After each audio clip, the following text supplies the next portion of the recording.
Okay, so in this lecture, we are going to talk about a data structure called heap.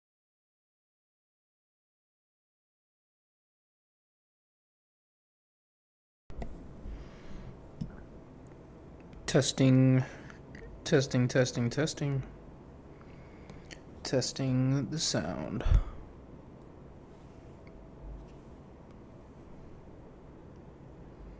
See if I'm coming through okay. Let's get off the airplay for now. Testing, testing, testing, testing.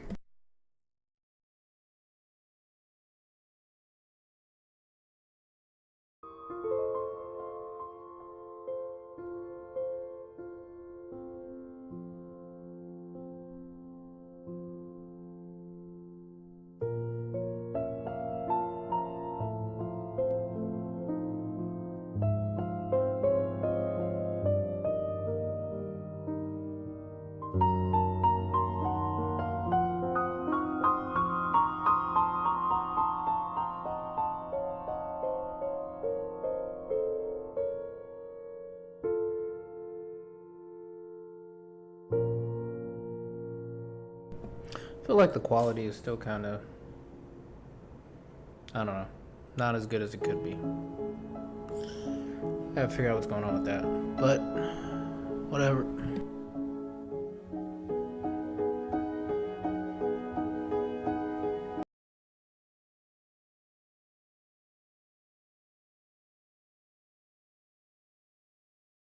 Heaps. All right. So heaps are going to be a very important data structure. Okay, and we are going to talk about what is a heap.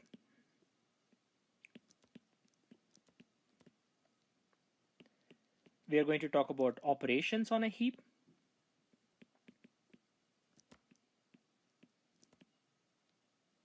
Okay, and finally do some complexity analysis. Okay, so this lecture is also going to overlap with certain aspects of heap that are also going to be taught in 2270, your data structures class, which hopefully you're taking at the same time. All right, so we are going to focus more on the properties, the mathematical properties, the complexity, the computational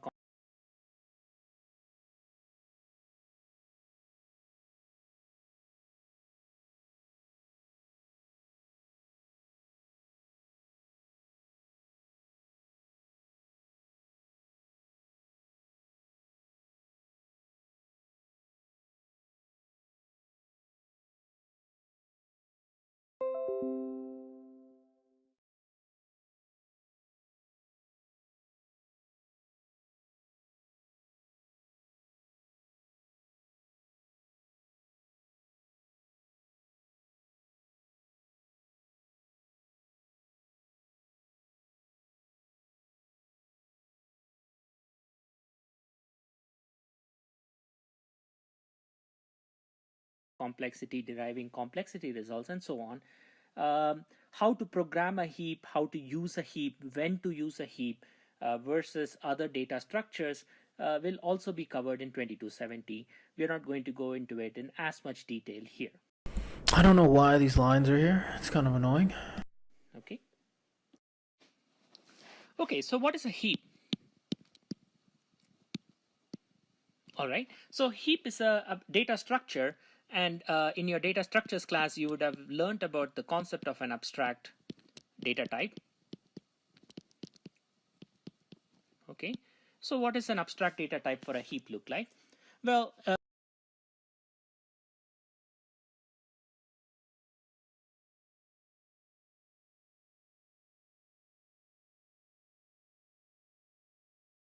abstract data type for a heap looks like this. So you're going to have an array A. Okay, so a heap is going to have an array A of numbers, and these numbers are going to be called the keys. Okay, so it's going to be an array of numbers. Okay, 0, 1, and so on. Those are going to be the numbers in the array, and these numbers have a special name. They're going to be called the keys. All right, and you might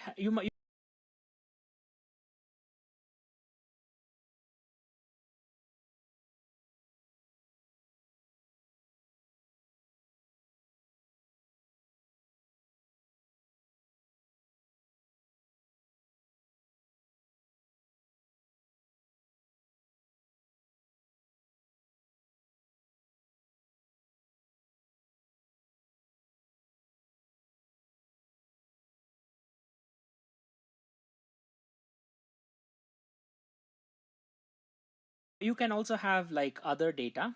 You can also have other data. Okay, so we are not going to talk about the other data, and typically sometimes this is called the payload. We are not going to talk about this. So as far as we are concerned, a heap is just an array of numbers. All right, the operations, okay, the operations are going to be heapify. Okay, so given an array A, convert it into a heap. Okay, what is a heap? Well, a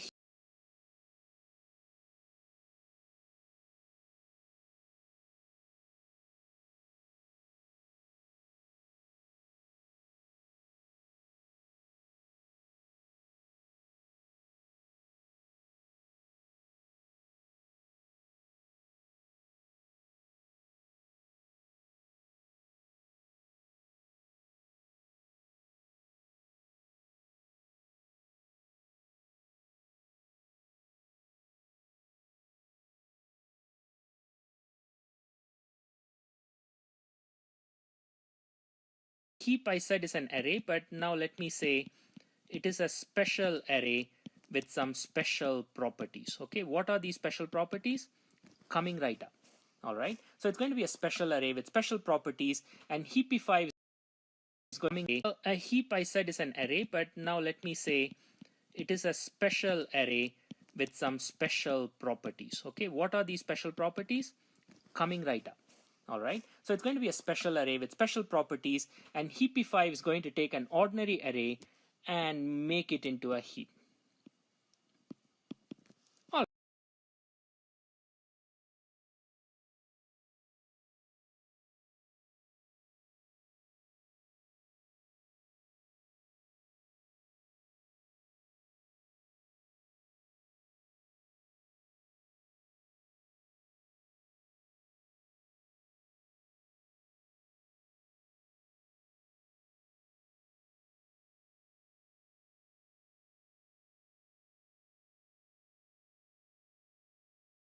So it's going to be a special array with special properties, and heapify is going to take an ordinary array and make it into a heap. All right, what else? So we need an operation to insert an element into a heap. Okay.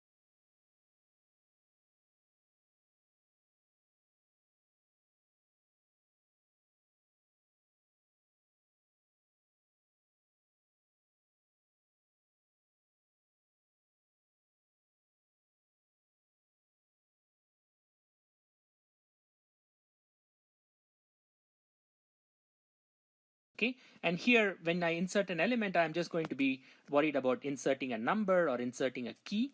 I'm not going to be worried about inserting other stuff. Okay, that will be taken care of in your data structures class. Likewise, delete. Okay, delete a key. All right, or typically you can have delete a key or delete an index. We'll talk about that later. And then the minimum element, which is find the smallest key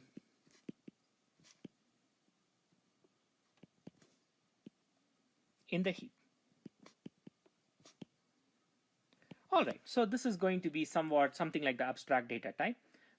Right now, a heap is just going to be an array of numbers called keys. We are going to talk about more things like how do we make a heap out of strings, or how do you make a heap out of your classes, and so on. All right, so let me talk about what special thing about a heap. It's called the heap property.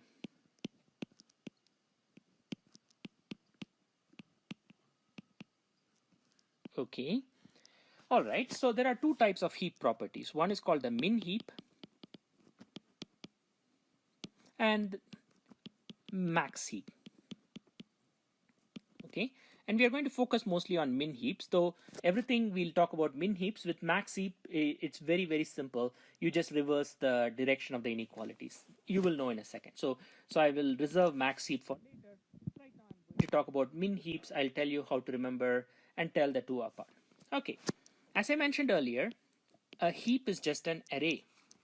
What is this array? So here is an example. Let's say here is the array 2, 4, 5, 7, 6, 18, 6, 14, 9. Okay, so it's not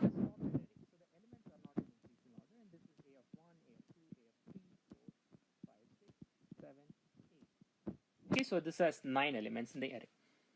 Alright, so here is the thing. Every element, if I have element number 1, then element number 2 is called the left child, and element number 3 is called the right child. Okay. Likewise, for element 2, element number 4 is called the left child, and element number 5 is called the right child.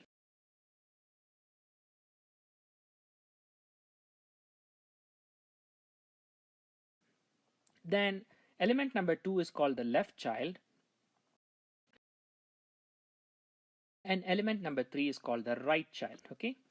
Likewise, for element 2, element number 4 is called the left child, and element number 5 is called the right child. In general, if you have element number I, then 2i is the left child,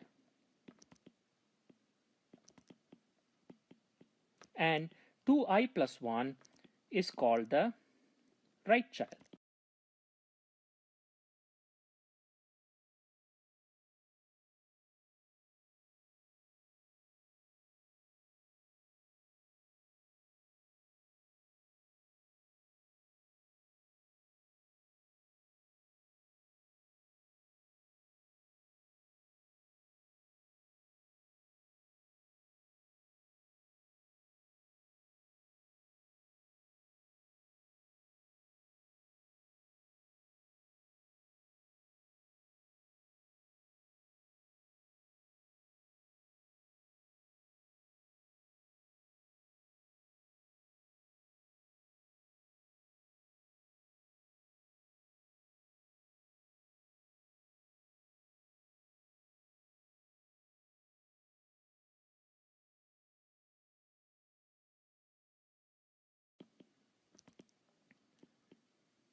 All right, and likewise, just like 2i is the child, the reverse relation is called the parent. So I is the parent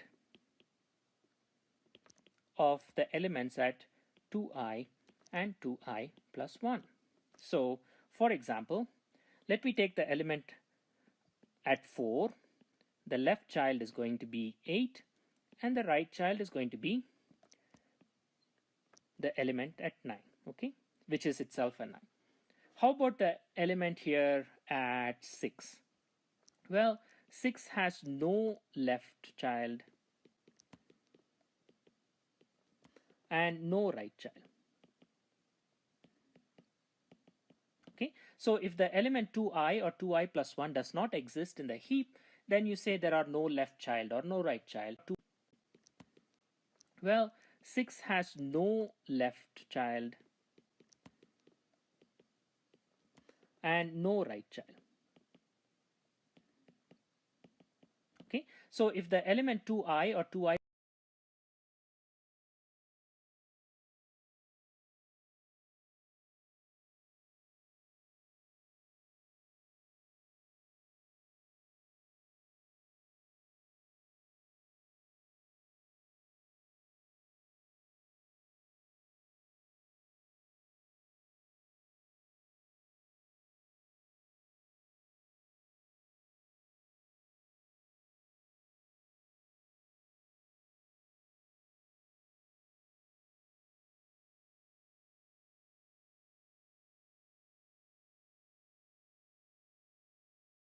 plus 1 does not exist in the heap, then you say there are no left child or no right child.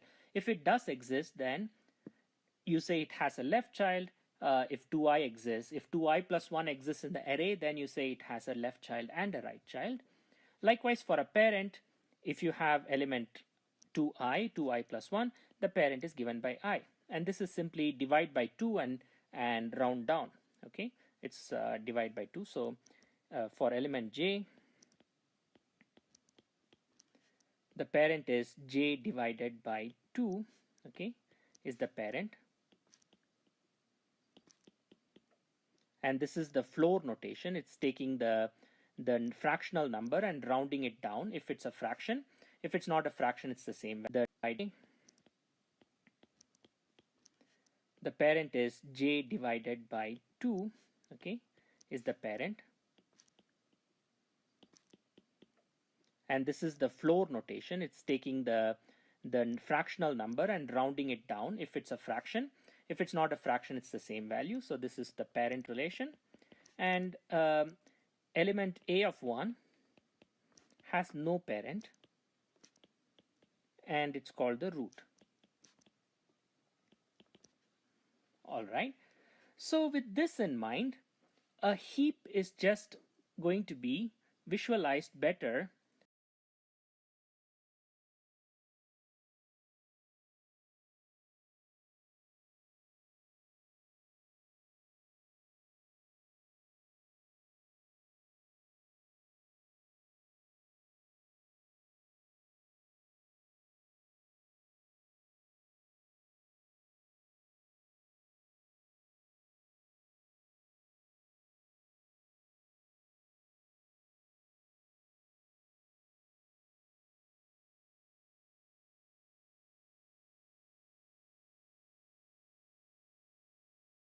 as a tree. So for example, if I took this heap and I put 2 at the root, its left child is a 4, its right child is a 5, 4's left child is a 7, 2 at the root, its left child is a 4, its right child is a 5, 4's left child is a 7, 4's right child is a 6, 5's left child is an 18. You see, you're just writing out the elements of the array in this order. 6. 7's left child is going to be a 14 and a 9. So a heap is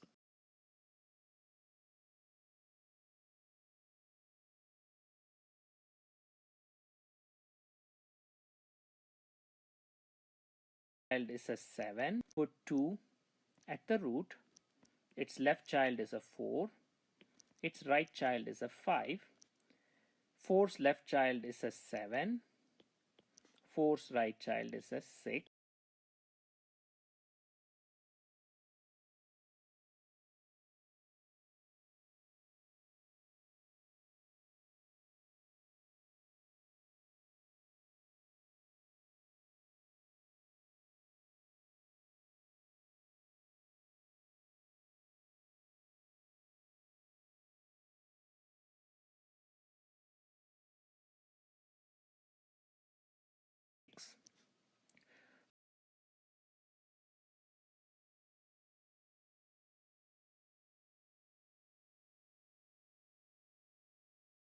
Five's left child is an 18.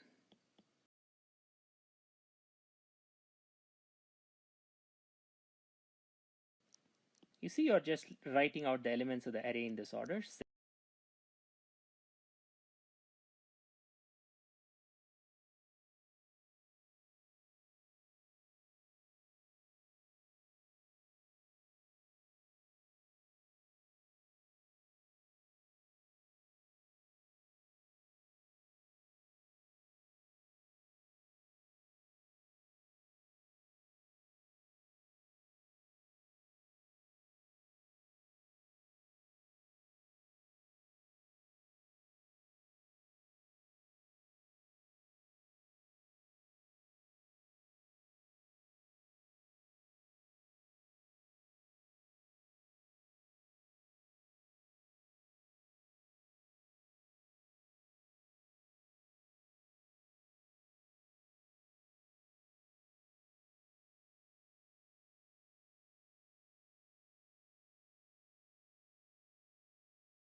Six.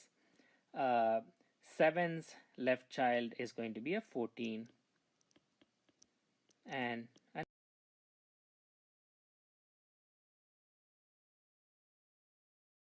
9.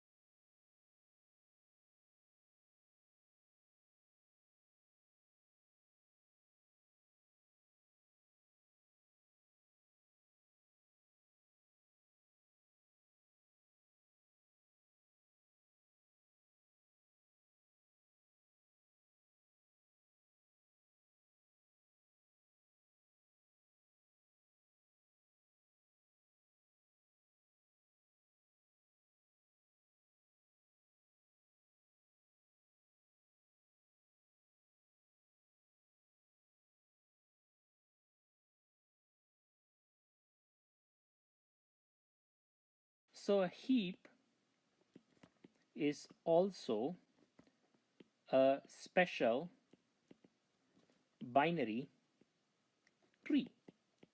Okay, so it's a tree. You can think of it as a tree laid out as an array.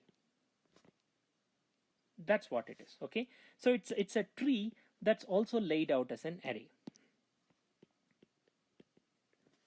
All right, so what is special about this tree? Well, every node has at most 2 children, right? Every node has at most 2 children. Now,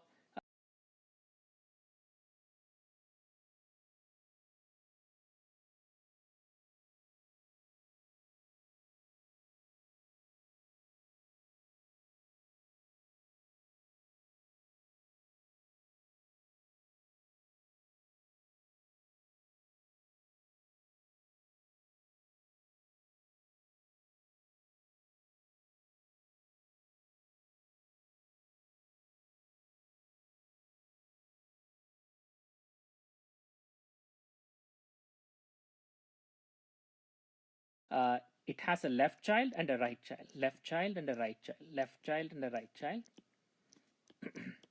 Okay, so one key property that distinguishes it from a binary tree, let me write it here. If a node has a right child, it must have a left child.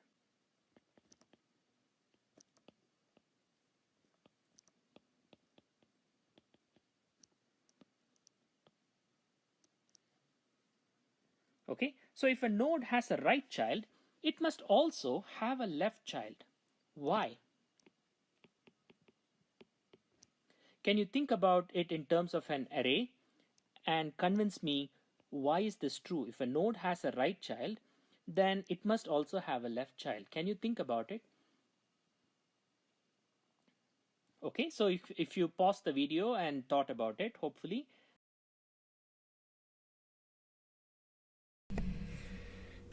Why must it always have a left child?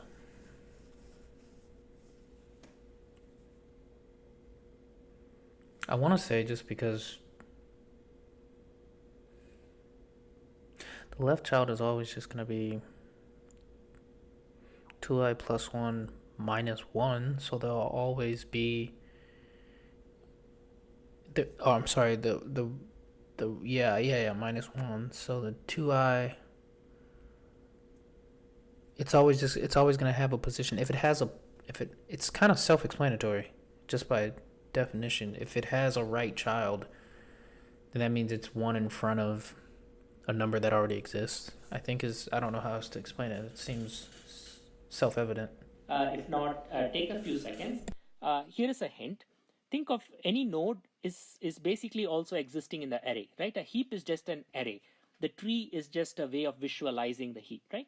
So if you have a node, this node must be at a position I. So the node must be at a position I, or A of I. All right. If it has a right child, then 2i plus 1 is a valid location in the array.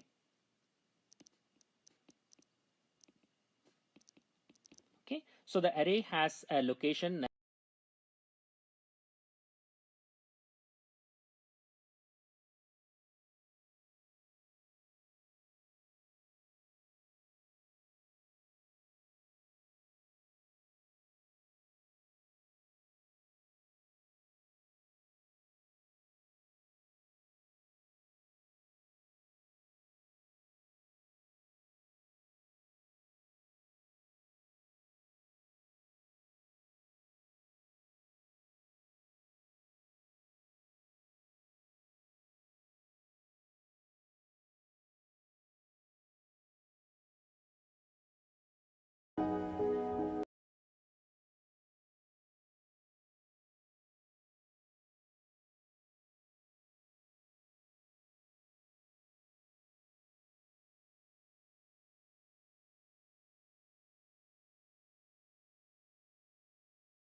If an element 2 is inserted into the heap, at the end of the array, has the left child of the element 6. Wait, if an element 2 is inserted into the heap at the end of the array, has the left child of element 6, the min heap property will continue to be true. Haven't got there.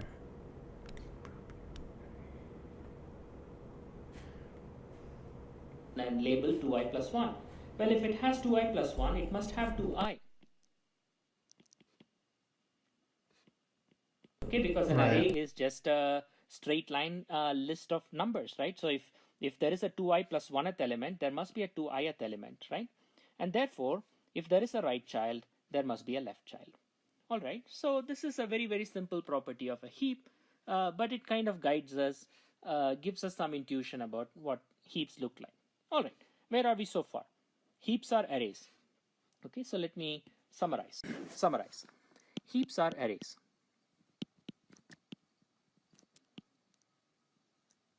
Number one. Number two, for every a of I, a of 2i is the left child if 2i is less than equal to n, where n is the size of array.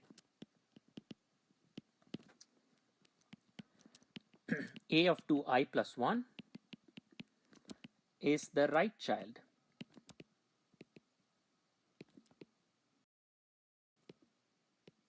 if 2i plus 1 less than equal to n. If 2i plus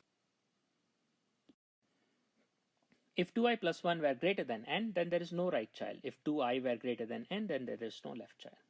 All right, so this is what we know about a heap. Now is the all-important property.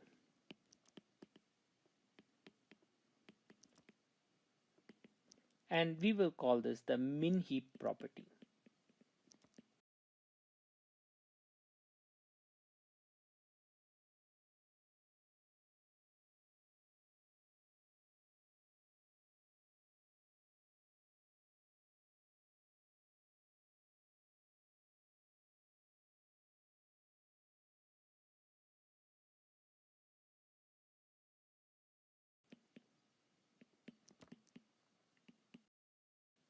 Is the I 2i is less than equal to n, where n is the size. Is if 2i is less than equal to n, where n is the size of array. A of 2i plus 1 is the right child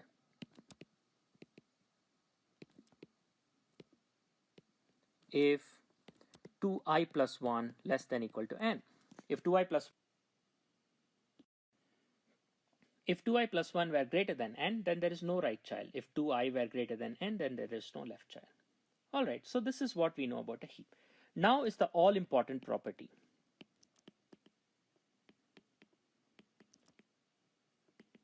And we will call this the min heap property.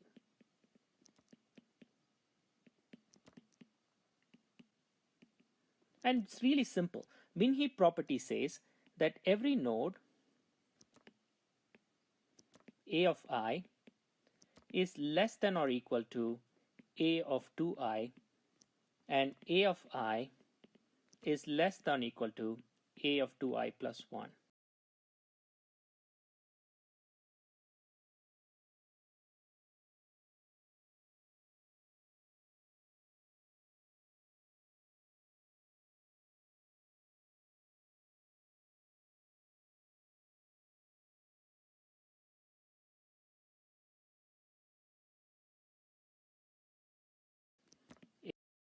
Less than or equal to, and it's really simple. Min heap property says that every node a of I is less than or equal to a of 2i, and a of I is less than or equal to a of 2i plus 1 if 2i less than equal to n, if 2i plus 1 less than equal to n. In tree terms, at every node, the value of the node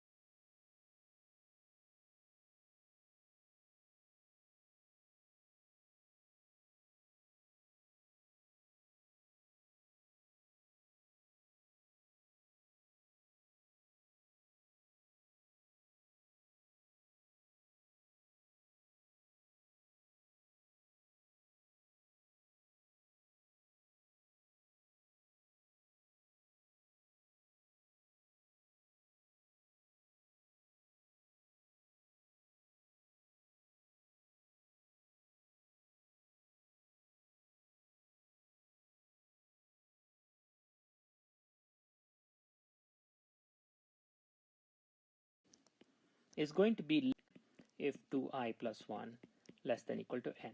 In tree terms, at every node, the value of the node is going to be less than or equal to the value of its children. So if a node is at 7, then its children could be like 8 and 7. Or if a node is 5, then its children could be 15 and 12. Okay, or it could be 12 and 15. Doesn't matter. But remember, the value of a node must be, of a parent, must be less than or equal to the value of the children. And this is called the min heap property. Now, if it were just the other way around, value of a node is always greater than or equal to the value of its children, that's called the max heap property. All right, let us just work with min heap. The max heap property is just the opposite. Change this less than to a greater than equal to, and that becomes the max heap property. All right, so this is the min heap property. So let us give some examples of heaps and check that they have min heap property. Okay, so here's an example of a heap. Okay, so let us give some examples of heaps and check that they have min heap property. Okay, so here's an example of a heap. Okay, remember a heap is an array. So this is the array. Okay, so let me write on the positions. All right, so this is the min heap, the max heap property. All right, let us just work with min heap. The max heap property is just the opposite. Change this less than to a greater than equal to, and that becomes the max heap property. All right, so this is the min heap property. So let us give some examples of heaps and check that they have min heap property. Okay, so here's an example of a heap. Okay, remember a heap is an array. So this is the array. Okay, so let me write on the positions. All right, so 2 is at the root, and then 5 and 4 are its children. The children of 5 are the elements at the 4th and 5th position, which are 7 and 8. The children of 4 are the elements at the 6th and 7th position, which are 12 and 7. And the 4 only has a left child, no right child, which is the element at position A. So this is how the heap is laid out as a tree. All right, verify that this satisfies the min heap property. So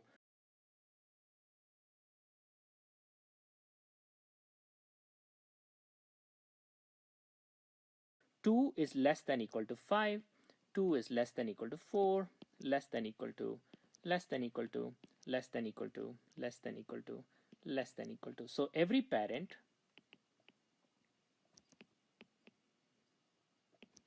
is less than or equal to its children. So therefore, this is indeed a heap. Okay, so let's do one more example. Okay, so here's the next example. Here's the array, and here's the tree. Okay, make sure that the tree is correctly reflecting the heap in the array. All right, let's check the min heap property. So 2 is less than equal to 9, 2 is less than equal to 18, 9 is less than equal to 9. So they can be the same. Remember, the parent and the child can be the same because it's less than or equal to, remember, 9 is less than equal to 15, 18 is less than equal to 19. But here is the violation. See, so this is wrong. So 14 is in the wrong place because its parent, which is here, okay, 7 divided by 2, the floor, which is 3. So the element at position 3. So 18 is not less than equal to 14. Therefore, not a min heap. All right. Now let's do an example of a max heap. Okay, so here is an example of a max heap. Okay, so here is an example of a max heap. So in a max heap, the parent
is greater than or equal to children.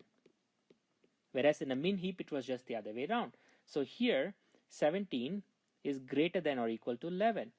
So 17 is greater than or equal to 10. 11 is greater than or equal to 10. 11 is greater than or equal to 9. 10 is greater than or equal to 2. 10 is greater than or equal to 8. 10 is greater than or equal to minus 1. 10 is greater than, 1. 10 is greater than or equal to minus 2. All right, so this is indeed a max heap. Just to give you an example. All right, why are we so interested in a heap? What is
the primary reason we are interested in a heap?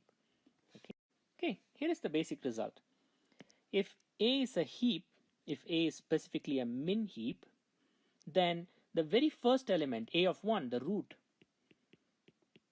is the minimum element of A. This is really, really simple. So let's take an example. Okay,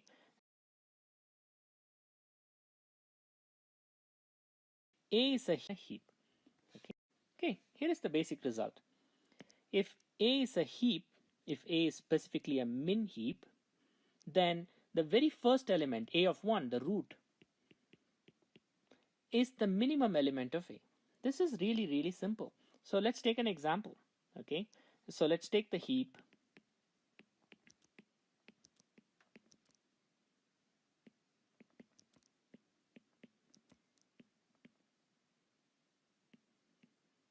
Okay, 2, 3, 5, 7, 4, 9, 5. Okay, so you can see the smallest element is always at the root, or the smallest element is always the very first element of the heap.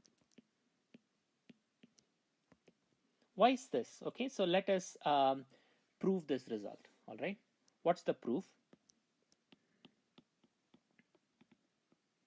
So proof is going to be by induction on the depth of the heap.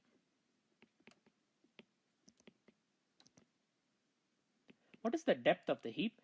The depth of the heap is the maximum number of levels where the root is considered level 1, the second level is considered the children of the root.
See, I was thinking about this. I don't know if this is necessarily true. Every sorted list in ascending order, meaning it gets larger, is a min heap. Not necessarily. Or is that the case? Is that the case?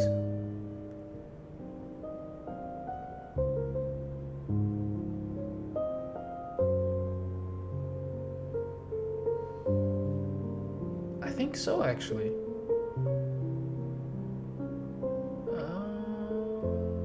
Might be the case. Yeah, actually, that's true.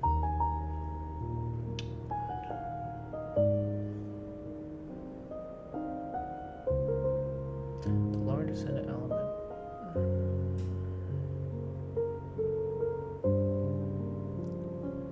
See, that's not true.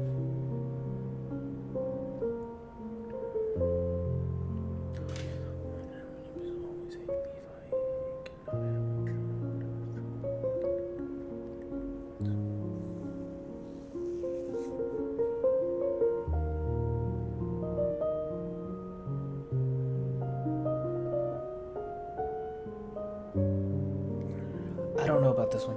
Every path from the root of the min heap within elements to a leaf is of length at most log 2n.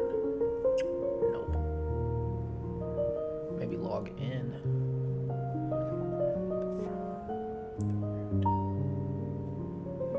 Suppose we start at the number j equals 1, and at each step double the number j equals 2 times x until we exceed a limit n. This process terminates within, I think it's O though. Isn't it big O? Isn't it big O n? I think it's big O n, not omega. I think this is wrong, but I'm gonna click it. Suppose we start at the number ji, we double, and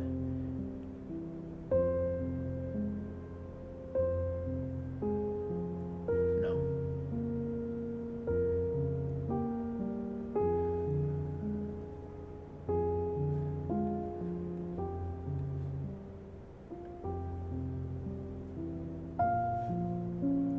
Let me see.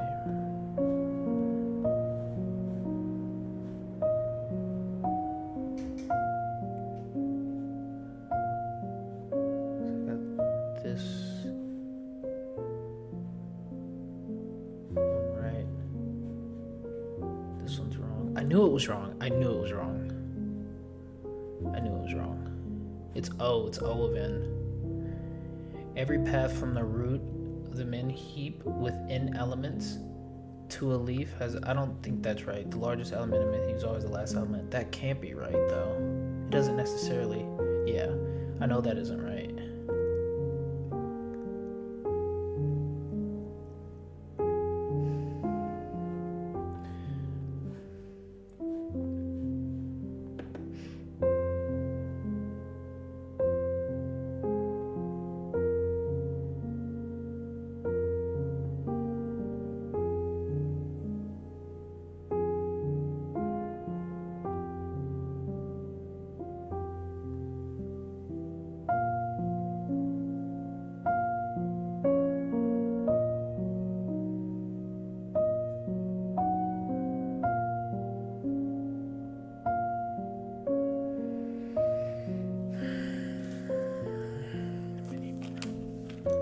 I just had 3 of them right.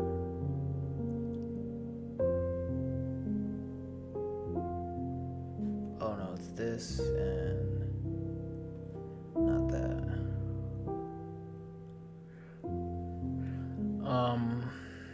Yes. We don't know that to be true. That isn't true. Don't know that to be true. Largest element in mid heap is a leaf. Assume a heap cannot have. Like the largest element in mid heap is always the last element.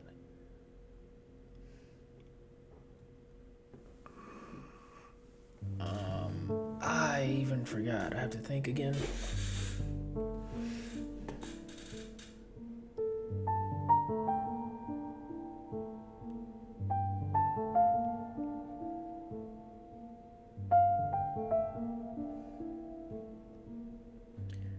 Every path from the root of a min heap within elements.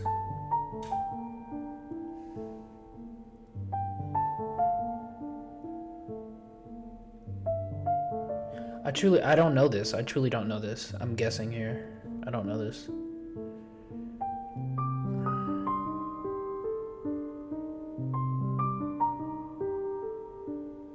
Yeah, I think this is right, but I'm guessing. What did I get wrong? Oh, this one. Oh, there's another one right here. Really?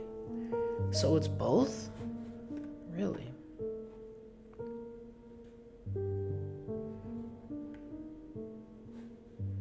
Okay.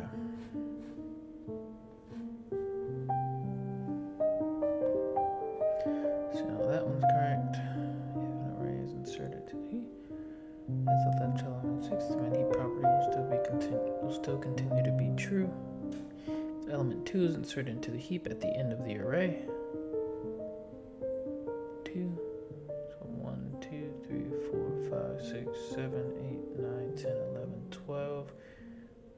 2, 3, 4, 5, 6. That won't be true. The min heap property. Each element is smaller than its left child. Nope. The min heap properties that each element is smaller equal to its child if they exist. Correct. The second smallest element in the heap. Nope. The second heap is always the smaller of the two children. Okay, all three of these are correct. Every sorted list in ascending order is a min heap. Correct. The largest element in a min heap is always the last element. Not necessarily. The largest element in a min heap is always a leaf. Not necessarily. Every path from the root to the min heap with an element. Apparently this is true. I don't know that. And apparently this is true. And apparently the largest element in a min heap is always the last element. No, the largest element. Wait, is it a leaf? Cannot have a child. That's not necessarily true.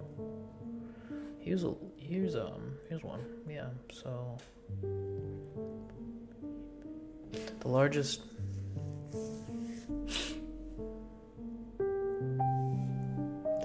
element in a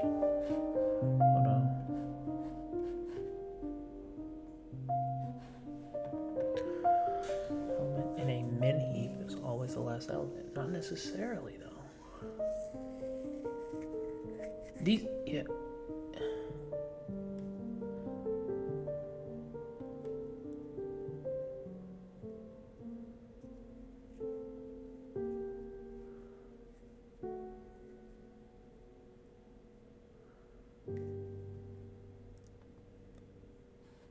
So I guess somehow that's correct.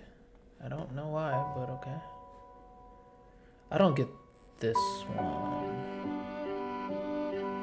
Largest element in I need Claude to explain this.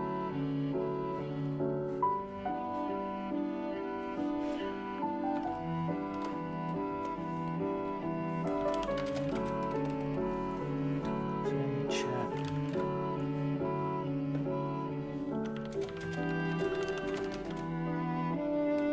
Why is it so that actually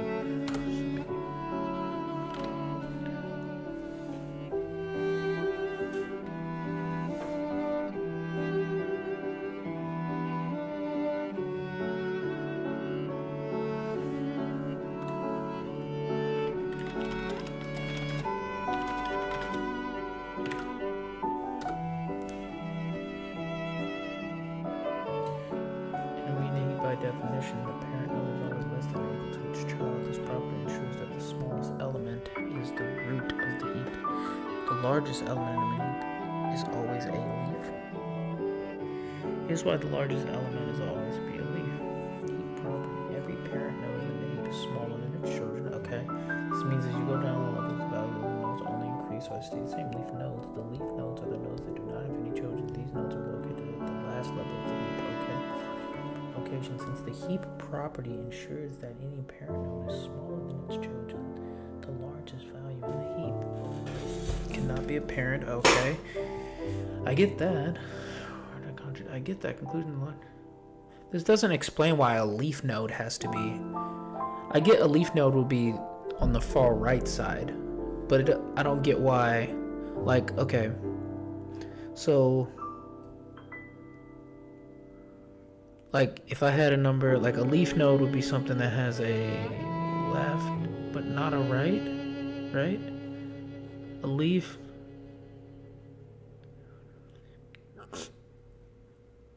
What is a leaf node?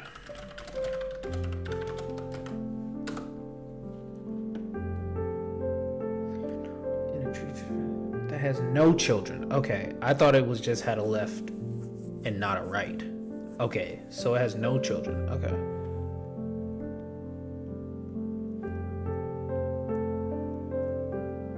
Like, what if this number was like 10? Why can't this number be 10? It would still satisfy every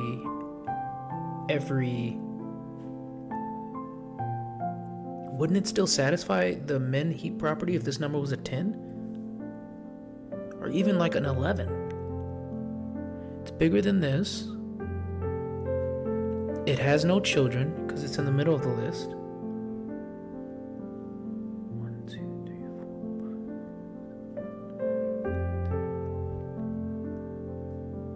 4. I don't know.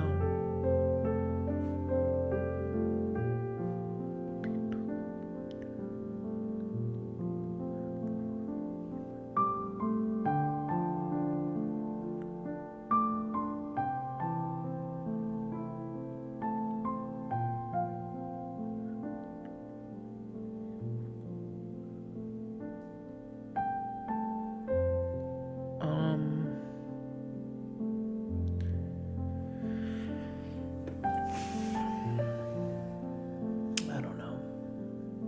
Yeah, I get it. Oh, I get it. I think I get it. I think I just got it. Sort of.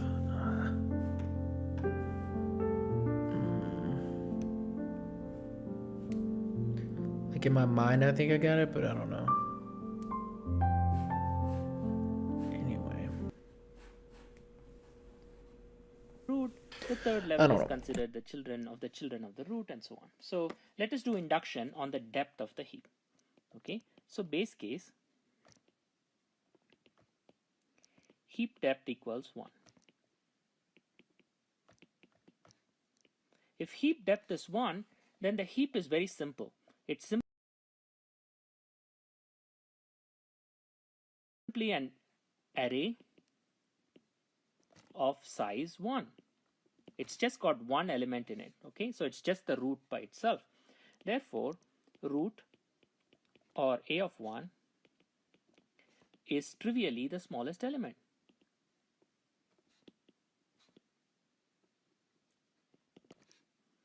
What is the induction hypothesis? Well, the induction hypothesis says that let the result, what is the result? That the root is the smallest element, that the root a of 1 is the smallest element of the heap.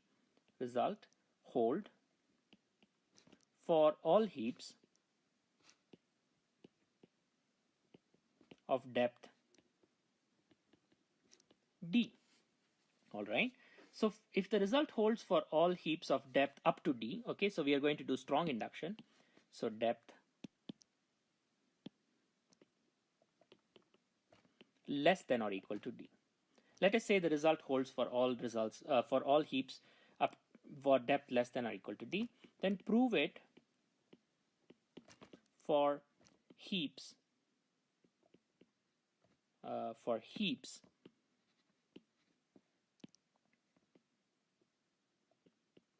of depth d plus 1. How do we prove this for a heap of depth d plus 1? Let's look at a heap of depth d plus 1. It has a root, all right, and then it's going to have a left child, and it's going to have a right child, and it's going to have a subtree underneath it, another subtree underneath it, and the entire depth is d plus 1. Therefore, each of these subtrees has to be of depth less than equal to d. Okay, and if you look at the subtree by itself, if you forget everything else, if you look at each subtree by itself, each subtree is a heap.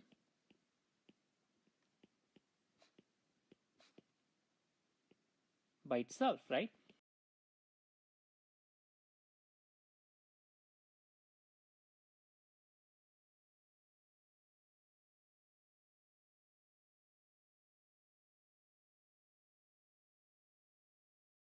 Subtree are smaller trees, this is true. Element, and if you will, or a heap.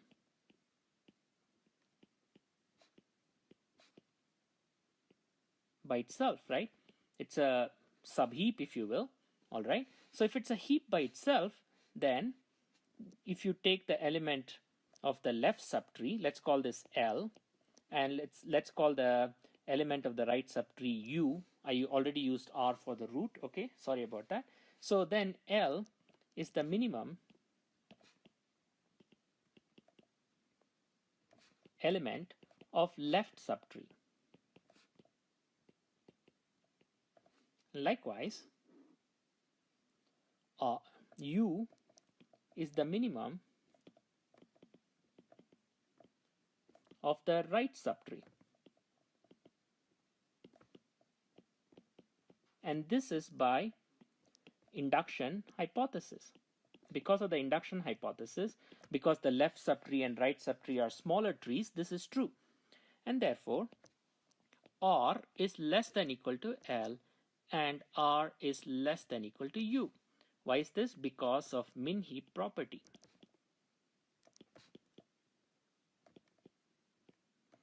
Because of min-heap property.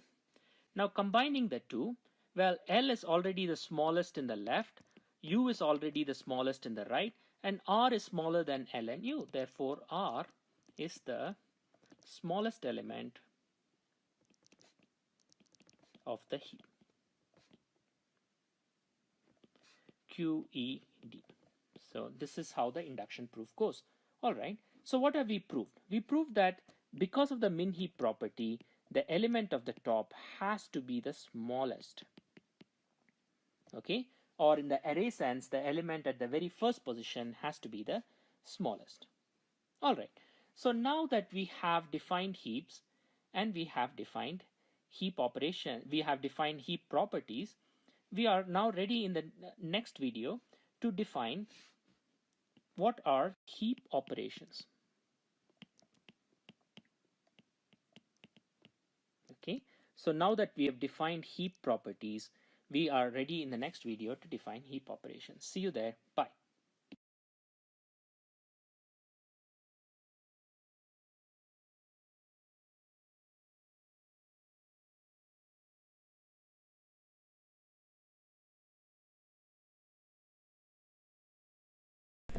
And with that, I'm going to take a break. Do something like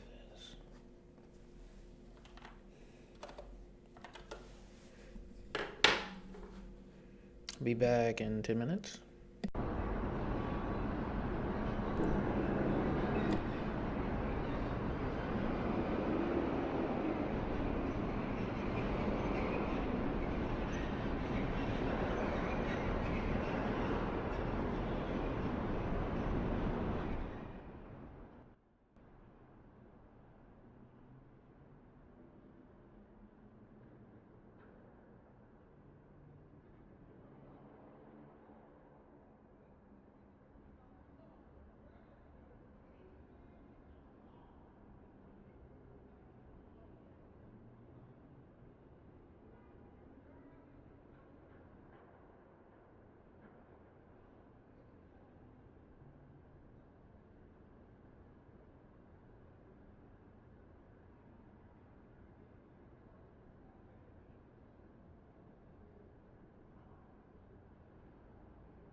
All right.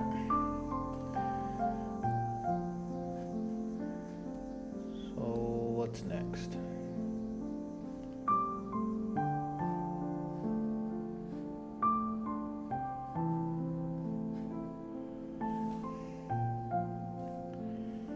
I think I'm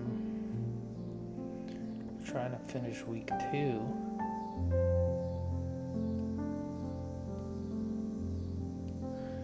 Yeah, I'm not reading this. I'm not even gonna fake like I'm reading this.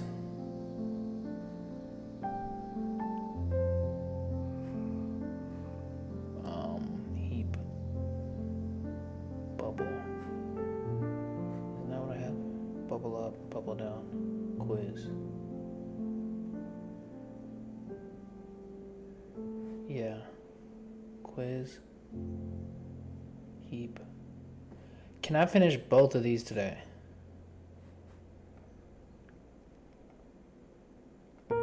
Because tomorrow I want to finish these, which I definitely can.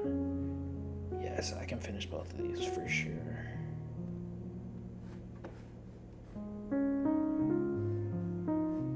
Okay.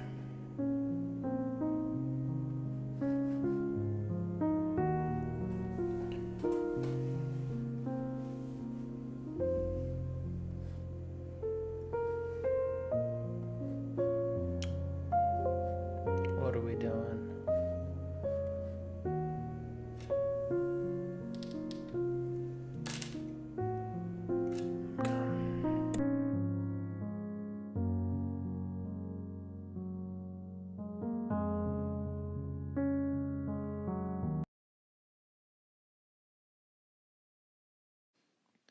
Okay, so far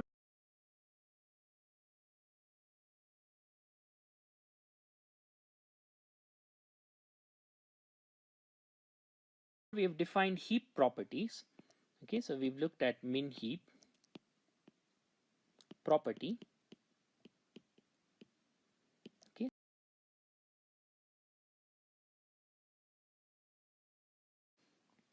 Okay, so far we have defined heap properties. Okay, so we've looked at min heap property. Okay, so and we have looked at heaps as an array that can also be visualized as a binary tree, a very special binary tree. All right, we have visualized this. Now we have to do heap operations. What heap operations are we interested in? Well, we are interested in inserting elements into the heap.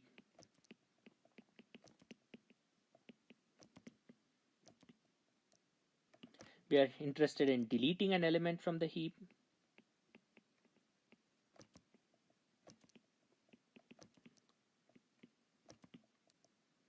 And we are interested in converting an array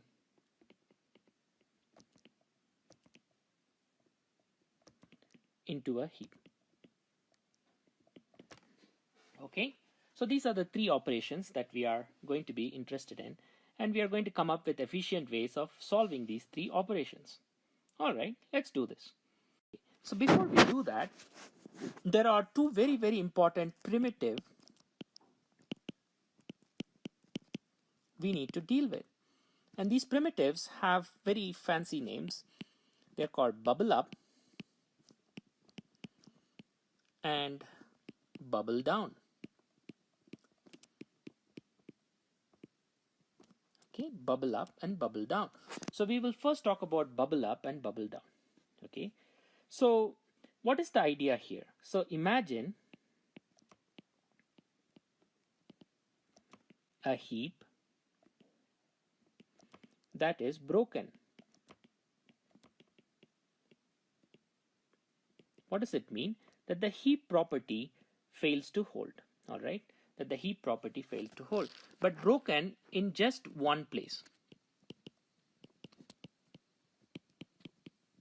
So let's set up the scenario. What is the scenario? Let's imagine a heap. Let's take a heap like this: 2, 4, 7, I don't know, 6, 5, 6, 8, and then a 9 and a 10, something like that. Okay, let's put this up as a tree. So 2 as the root, 4 and 7 as its children, okay, and then a 6,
let's put this up as a tree. So 2 as the root, 4 and 7 as its children, okay, and then a 6, and then a 5, and then a 6, and then a 8. You must see that something is already wrong, and then a 9, and then a 10. Okay, hopefully I've laid it out correctly. Make sure that my work is correct.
I'm writing down the positions in the array. Okay, so where is the min heap property failing? Well, it holds everywhere, everywhere, holds here, right? Holds here, but holds here, but fails in one place and fails here. Okay, so let us say that the min heap property fails in one place. Okay, now if the min heap property fails, but only in one place, how do we characterize this failure? Okay, so here the failure is that the parent 7 is greater than equal to, so let us see, the parent is greater than or equal to left child.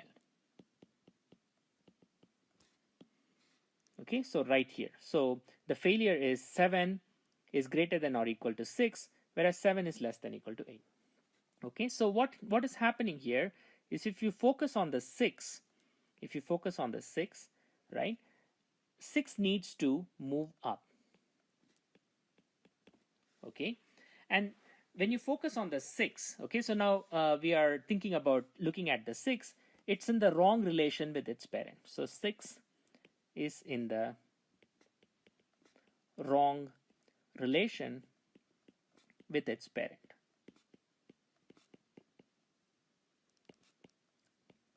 So it needs to do what? It needs to move up.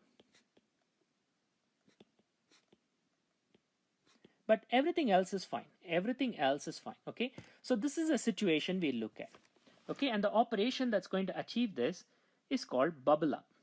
So what is bubble up going to do? Very, very simple. Bubble up means swap my value with my parent if whatever my value is going to be in the wrong relation with my parent. All right, so I'm just simply going to swap my value with my parent, and this is only done if I am going to be less than or equal to my parent. If I'm going to be less than or equal to my parent, I swap, and now after the swap, the tree changes. How does it change? Okay, so this is how it changes. So now 6 is the parent, 6 is now the new parent,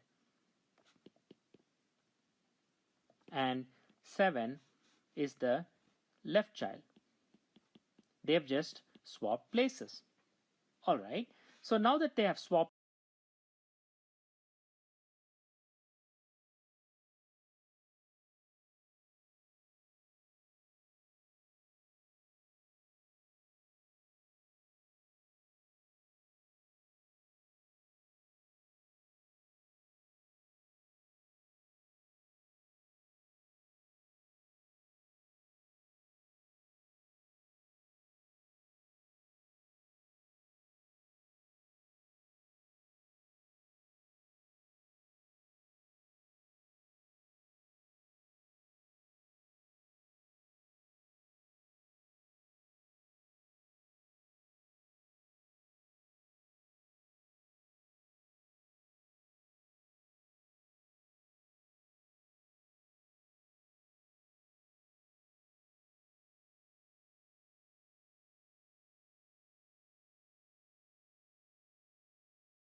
places, is 6 in the right position? Well, there's only one way to find out. Look at 6 and its relation with its own parent. Now, is 6 in the correct relation with 2? Yes. So then we are done. Now we are done. All right. So in this case, you just did one swap and you're done. All right. How is this swap done? Well, I know I'm bubbling up.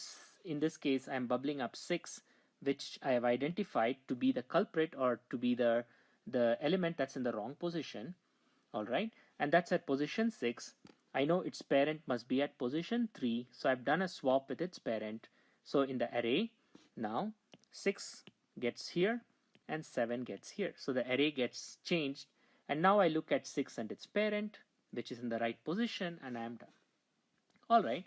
Let me give you an example where you may need to do more operations on bubble up. Okay, here is another example. All right. So in this example, let me write down the array 2, 3, 7, okay, 4, 5, 9, 11, okay, and then let me do 1 and 8, okay. Now let's write this down as a tree.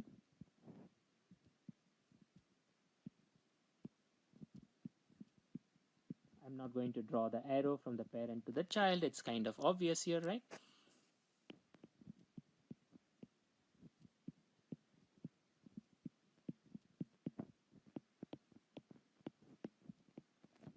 Now the element that's in the wrong position is 1, and it needs to bubble up. Why does it need to bubble up? Because it's in the wrong relation with its parent. So 1 is less than or equal to parent. All right. So when I bubble up, what happens? So when I bubble up, 1 exchanges its position with its parent 4. Like so.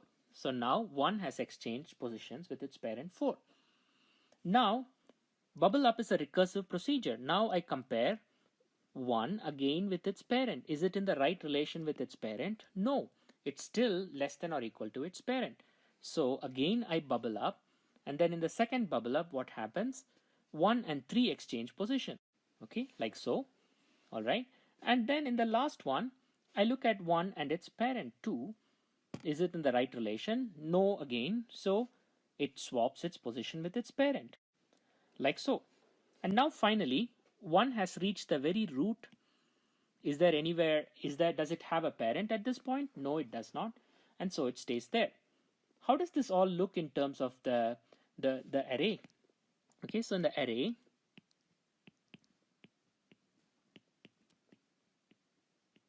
all does. Now I look with integer. Now I compare 1 again with its parent. Is it in the right relation with its parent? No, it's still less than or equal to its parent. So again I bubble up, and then in the second bubble up, what happens? 1 and 3 exchange position. Okay, like so. All right. And then in the last one, I look at 1 and its parent 2. Is it in the right relation? No, again. So it swaps its position with its parent, like so. And now finally, 1 has reached the very root. Is there anywhere, does it have a parent at this point? No, it does not. And so it stays there. How does this all look in terms of the array? Okay, so in the array,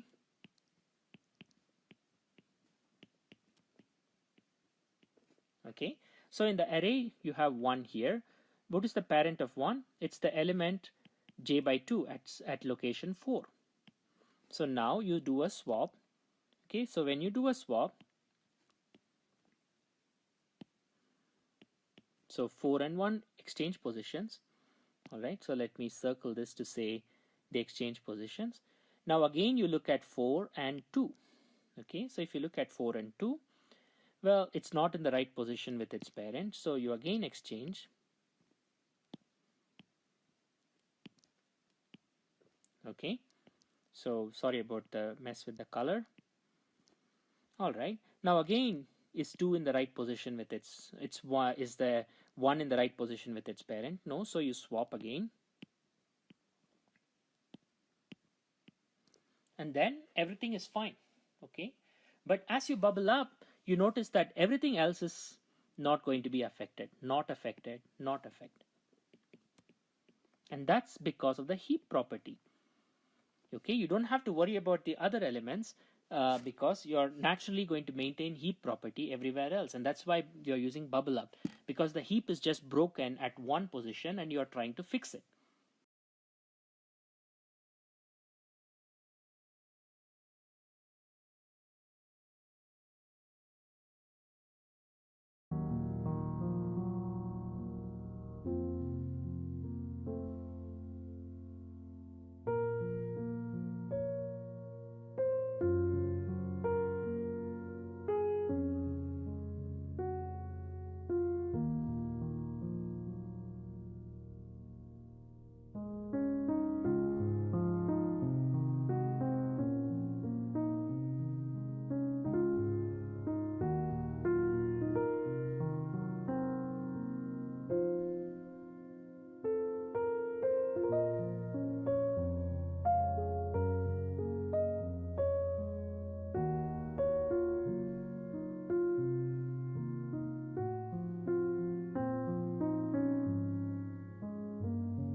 All right.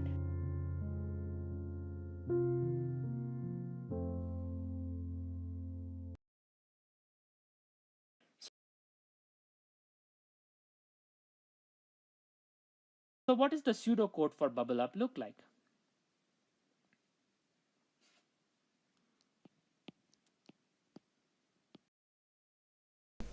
I hate pseudocode. Let that be known. Because I don't get it yet.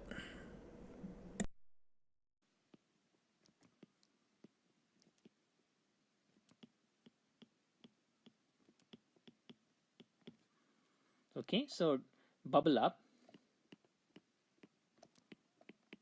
Let's call the heap A. It's not quite a heap because it's broken in one position. And let's say you bubble up at index j, right? So you say if j is less than equal to 1, if I'm already at the parent, nothing else is to be done, return. Okay, if j is less than equal to 1, there is nothing to be done, else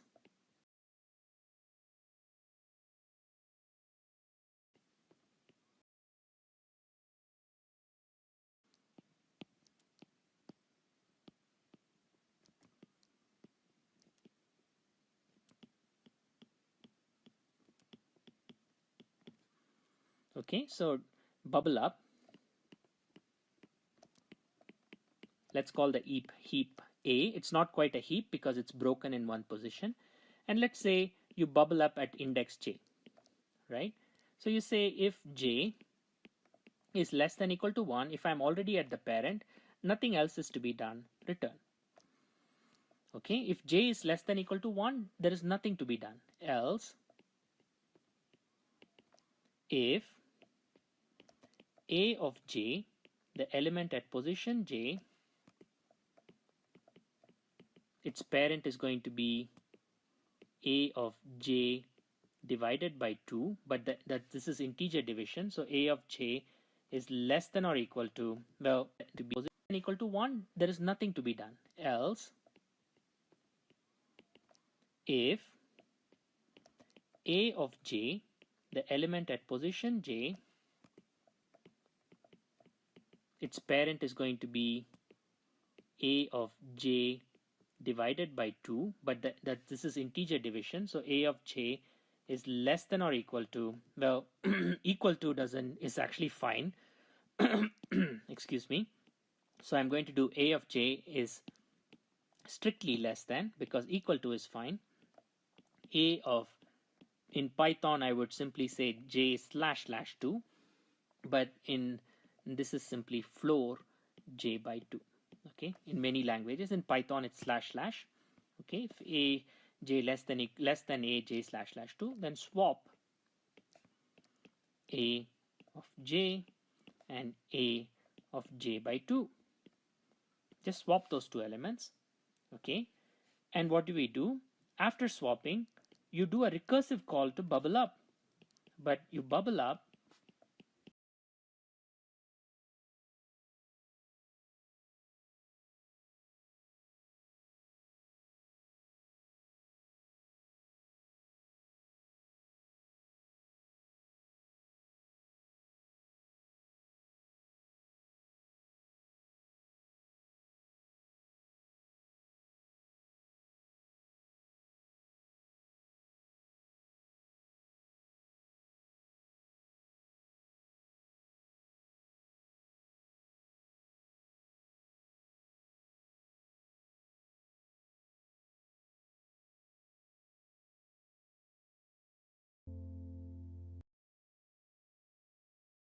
j by 2.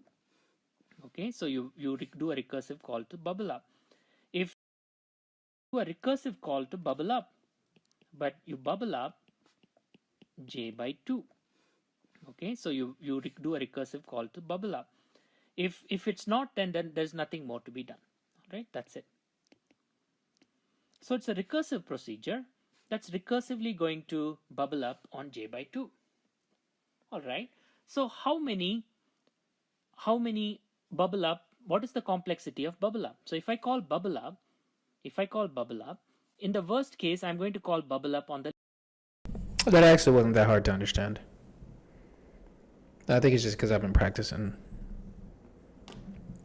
my algorithms, or at least one algorithm, insert sort. Dude, I can write an insert sort function easy now, but whatever. the leaf. Then it exchanges with its parent, that exchanges with its parent, that exchanges with its parent, until I reach the root. Okay, so in the worst case, the number of calls to bubble up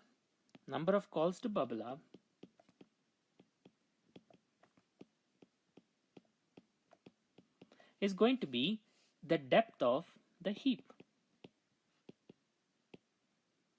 or the number of levels in the heap. All right, so how many levels are possible in a heap? Well, the number of levels that are possible in a heap is very easy. So if a heap has n elements, its parent has to be n by 2, whose parent has to be n by 4, whose parent has to be n by 8, until I hit 1. How many steps do I need if I keep dividing a number by 2 until I hit 1? Well, the answer is very simple. This is just log to the base 2n steps. Okay, and we solved this in one of the assignments, hopefully. Okay, you already saw this. So this is going to be the complexity of bubble up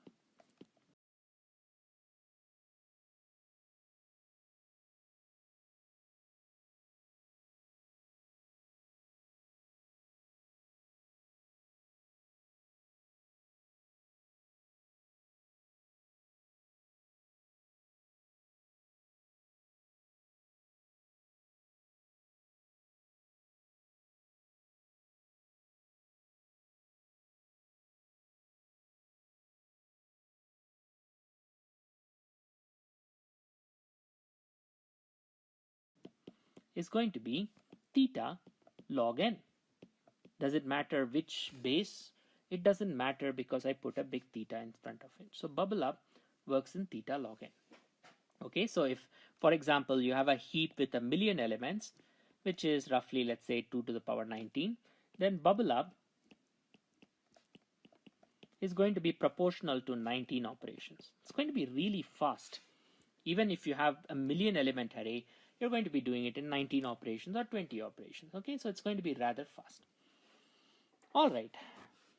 Now there is one more operation, bubble down. Can you imagine when we are going to do bubble down? All right. So imagine a heap that's broken in a different way, where an element is in the right relation with its parents, but not in the right relation with its children. How does that work? Let's take a look. So for example, let us take an example of a heap. I'll draw it as a tree directly, just to illustrate this more carefully.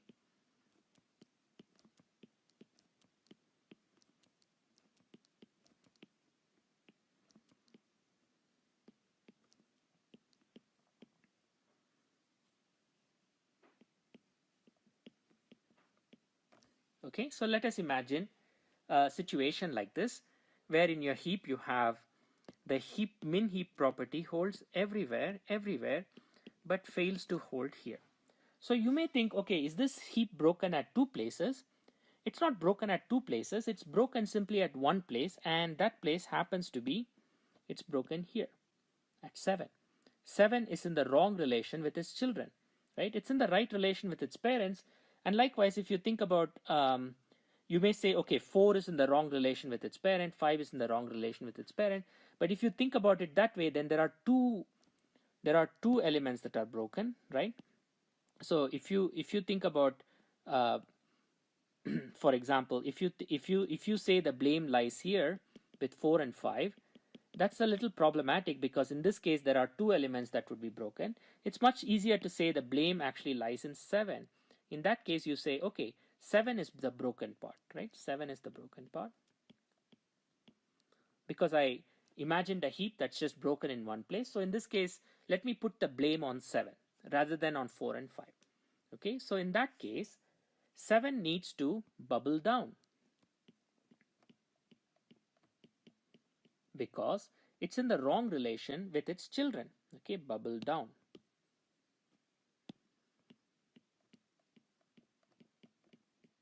Now you might ask, why couldn't 4 bubble up, right? Yes, 4 could bubble up, and that could fix the situation here, maybe, right? But it's not always guaranteed to fix the situation, right? So for example, when is not it guaranteed to fix the situation? Let me give you a different example. So suppose instead of a 5,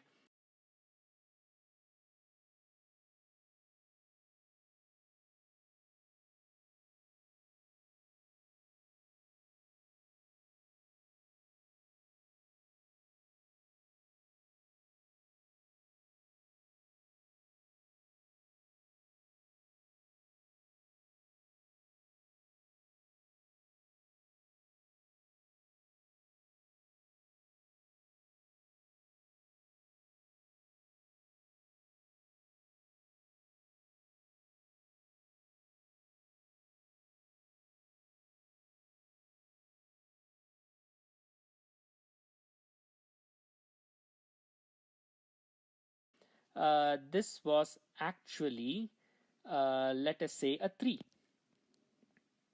All right. So if this was actually a 3, then if I bubbled up 4, it's not going to work. I would have to bubble up maybe the 3. All right. So it gets more complicated. So instead of bubbling up either 4 or 3 or fixing that, or let's say, there were things further down along, okay, and everything further down was fine. So for example, let's take this 4, and let's say there's a 4, and there's another 4. Okay, and this is only possible if there is a 10, a 12. Okay, so let's say there is things further down. Okay, so in this case, if I said 4 is broken and 4 needs to bubble up, it doesn't quite fix the situation, because then 7 just comes down and it doesn't quite fix the situation. Okay, so the easiest thing to do is to think of 7 as bubbling down. Okay, so 7 is the broken element and 7 is bubbling down. And remember, we are never going to call this as a user. This is going to be used as a primitive by other operations. So this is going to be more clearer in a second. All right, so if 7 is going to bubble down, how is the heap needs to change? Which of the two elements needs to replace 7 so that things are fixed? And in this case, you will see that if I took 7 and if I took the smaller of its two children, in this case 3, and I swap 7 with 3, I can fix the problem. All right, so in this case, to fix the problem, swap 7 with 3.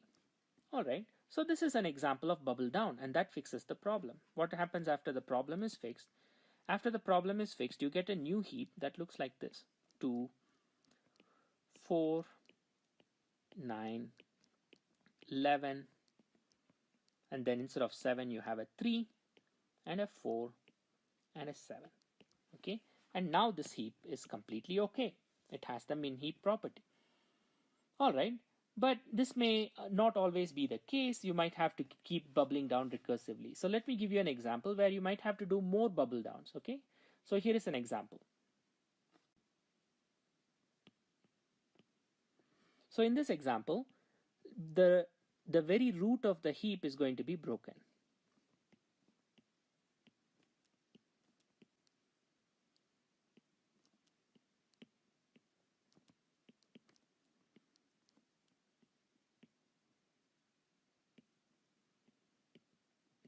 Okay, here is an example of a heap.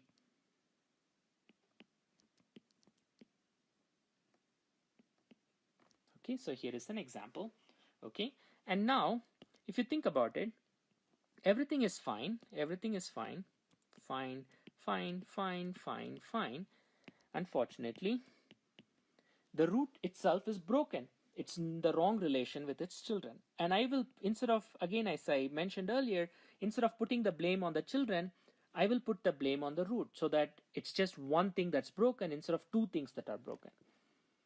All right, so now what will happen is I will need to bubble down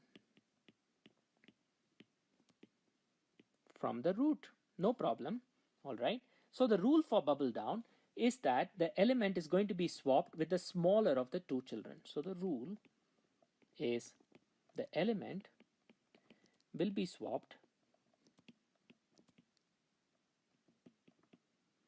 with smaller of two children.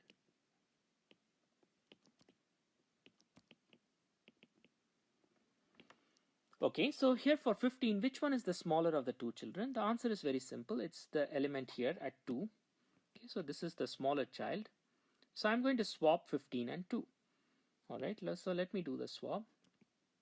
So 2 goes up here and 15 comes down here.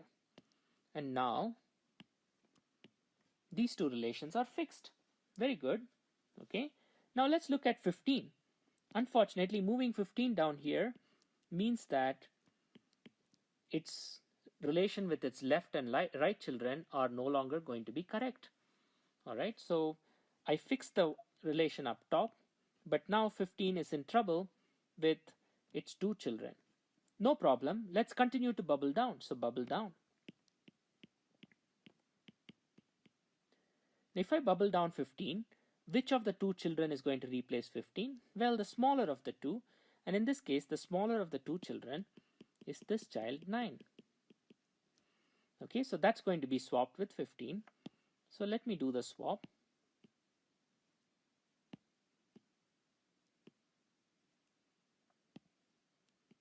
So 9 comes up here, 15 comes down here, and now, okay, so what happens? I have fixed 2 of these here, but now I have broken more, right? But every time I'm pushing things down, what is broken has gone downstream. All right. All right. So now again I do bubble down, and in this bubble down, 15 is going to be replaced by 12. Okay, by the smaller of the two children, which is 12. And now when I replace 15 by 12, I get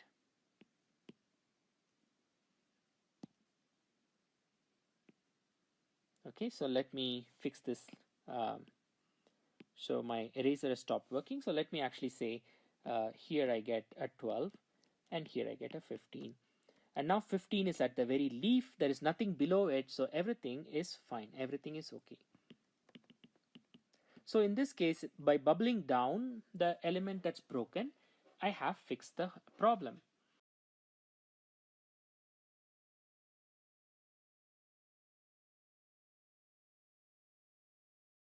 All right, so let me write down the procedure for bubble down. Okay, and you will see in a second.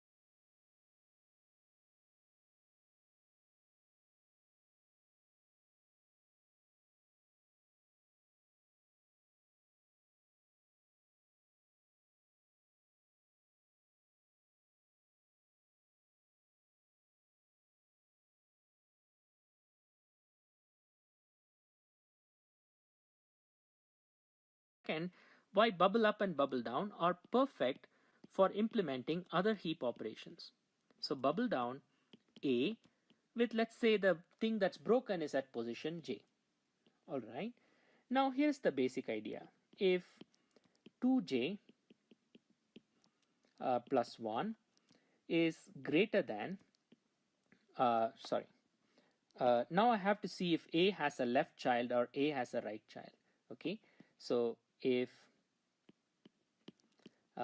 let me use this, instead of writing 2j or 2j plus 1, let me call left of I to be the placeholder for 2i, and let me call right of I to be the placeholder for 2i plus 1, and let's n be the length of A. Okay, I'm just going to use n as the length of A. So if, for example, left of I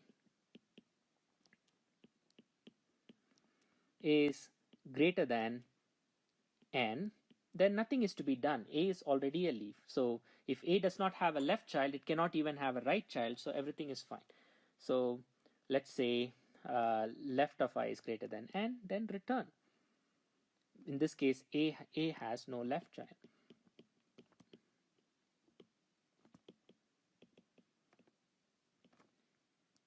Okay.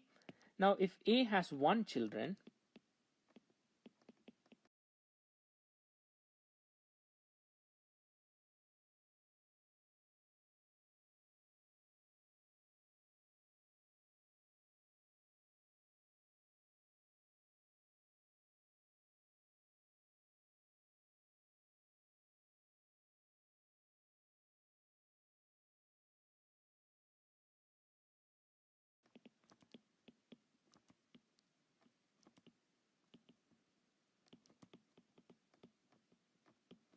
in this case A has one child. Okay. And then if A of I is actually less than A of, not less than, it must break the min heap property. So to break the min heap property, it must be greater than left of I. Okay, so if it's broken, then swap.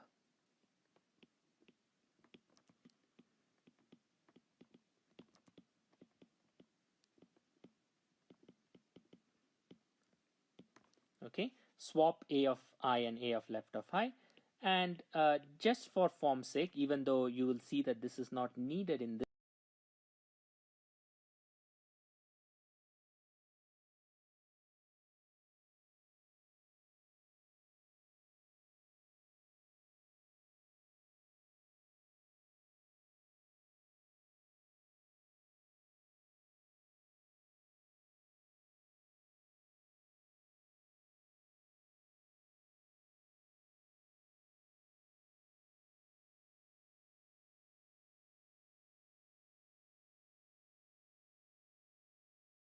it's not going to work.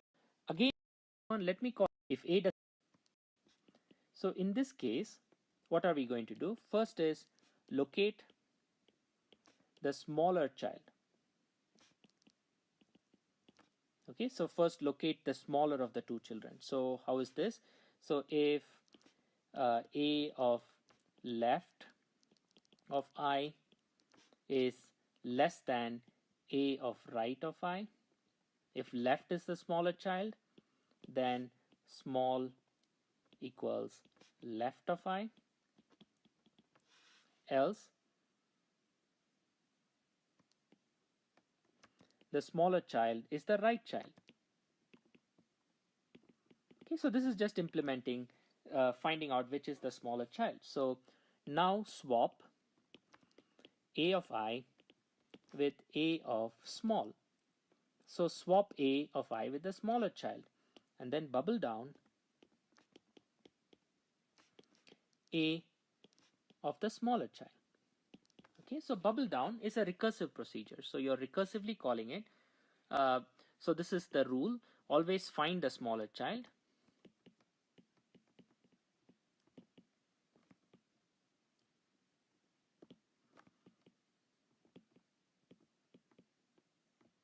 And swap with the smaller of the two children and recursively bubble down. Okay.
So what's the worst case complexity of bubble down?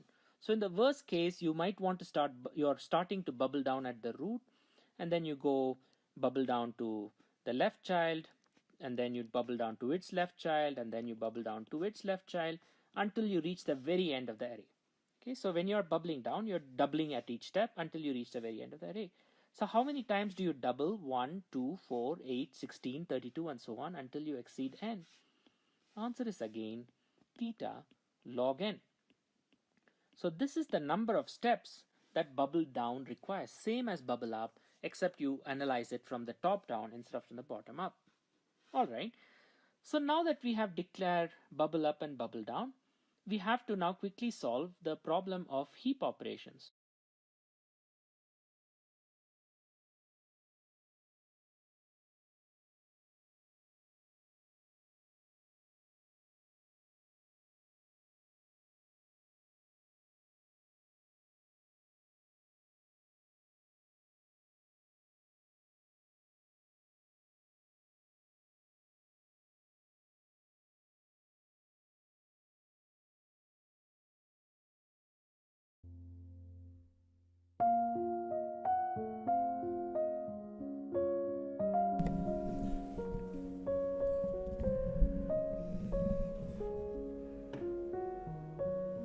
Okay, that wasn't so bad, but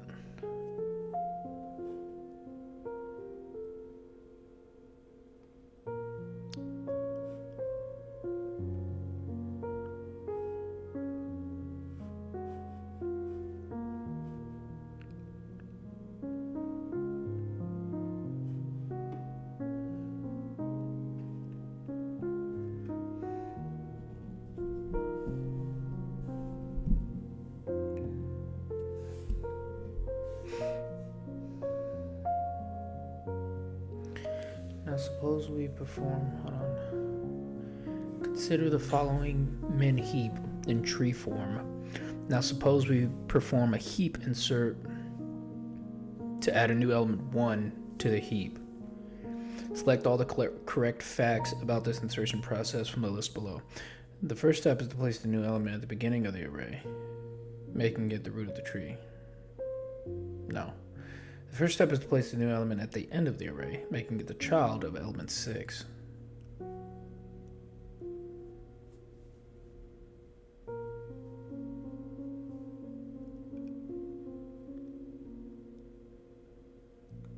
I don't think I even looked at heap insert yet.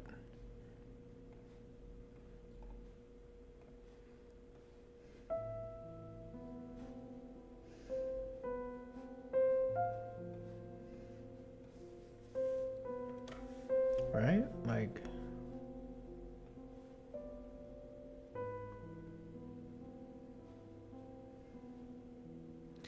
I get the bubble down, but queues, heapify, and heap sort. Yeah, hold on, let me see. So not these two. After taking the first step in which the new element is placed in the array, the heap property continues to hold.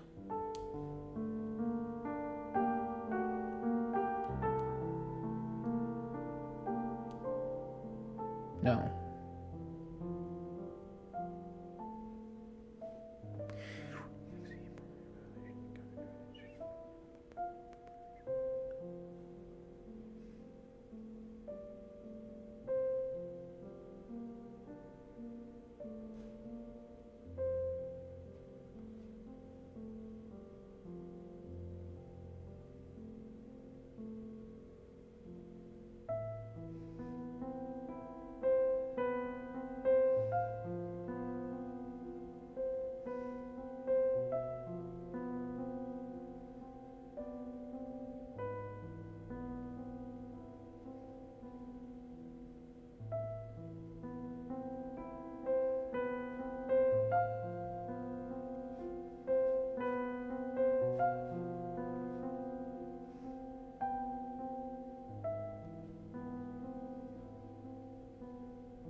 Okay, so in this last lecture on heaps, we are going to talk about heap operations.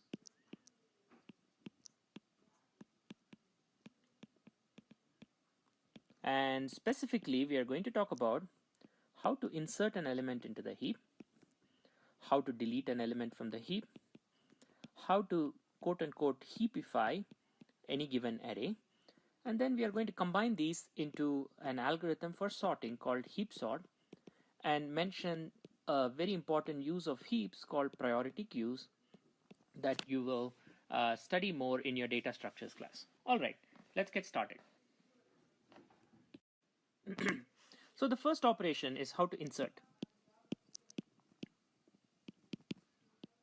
Okay, so suppose you have a heap. Let's call it, look at it as an array. Okay, so suppose you have a heap A1 all the way to A sub n, where n is the current size of the heap, and I would like to insert a new element. Let me call this new element E. All right, so the basic idea here is as follows. So what we are going to do is we are going to insert, and we are going to come up with a new heap A1 through AN. And what's the most logical place to insert in an array? At the very end, of course. So we are going to do at the very end. In Python, you would do a.append E. But unfortunately, this now is no longer a heap. It does not an array at the very end, of course. So we are going to do at the very end.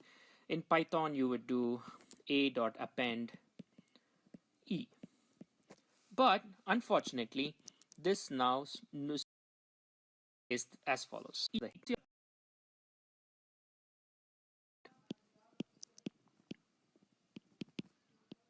Okay, so suppose you have a heap. Let's call it, look at it as an array. Okay, so suppose you have a heap, a1, all the way to a sub n, where n is the current size of the heap. And I would like to insert a new element. Let me call this new element e. All right. So the basic idea here is as follows. So what we are going to do is we are going to insert, and we are going to come up with a new heap a1 through an. And what's the most logical place to insert in an array? At the very end, of course. So we are going to do at the very end. In Python, you would do a.append e. But unfortunately, this now is no longer a heap. It does not satisfy the heap property. Specifically, what does it look like in the tree form? So in the tree form, this is the original heap.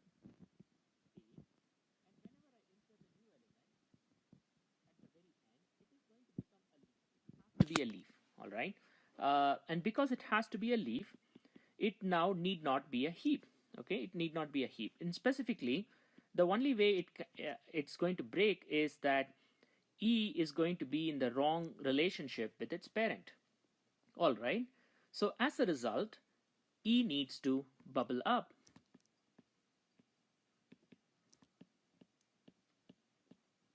And this is exactly the case bubble up was designed for. If you think about it, here is a heap that's mostly okay, that's mostly correct, and just broken in one place. Broken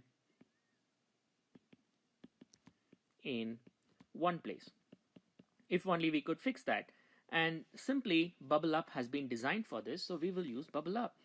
So the algorithm for insert is very, very simple.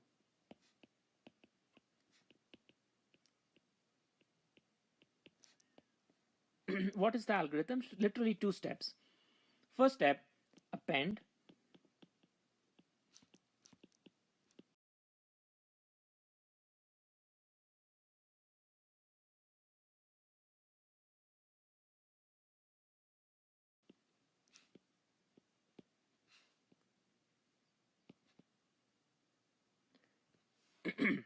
Append e to the end of the heap array.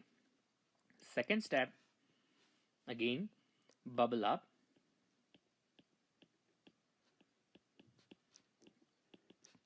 At the very last position. So that's it. So append to the end and bubble up.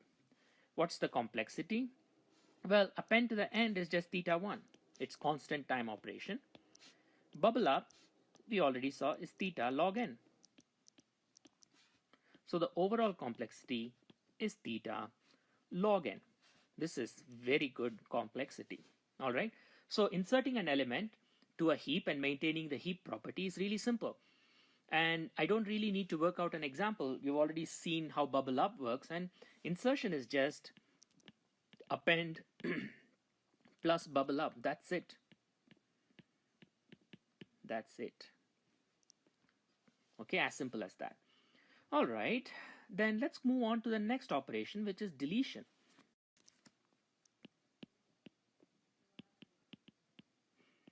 So append plus bubble up. That's it. That's it. Okay, as simple as that. All right, then let's move on to the next operation, which is deletion.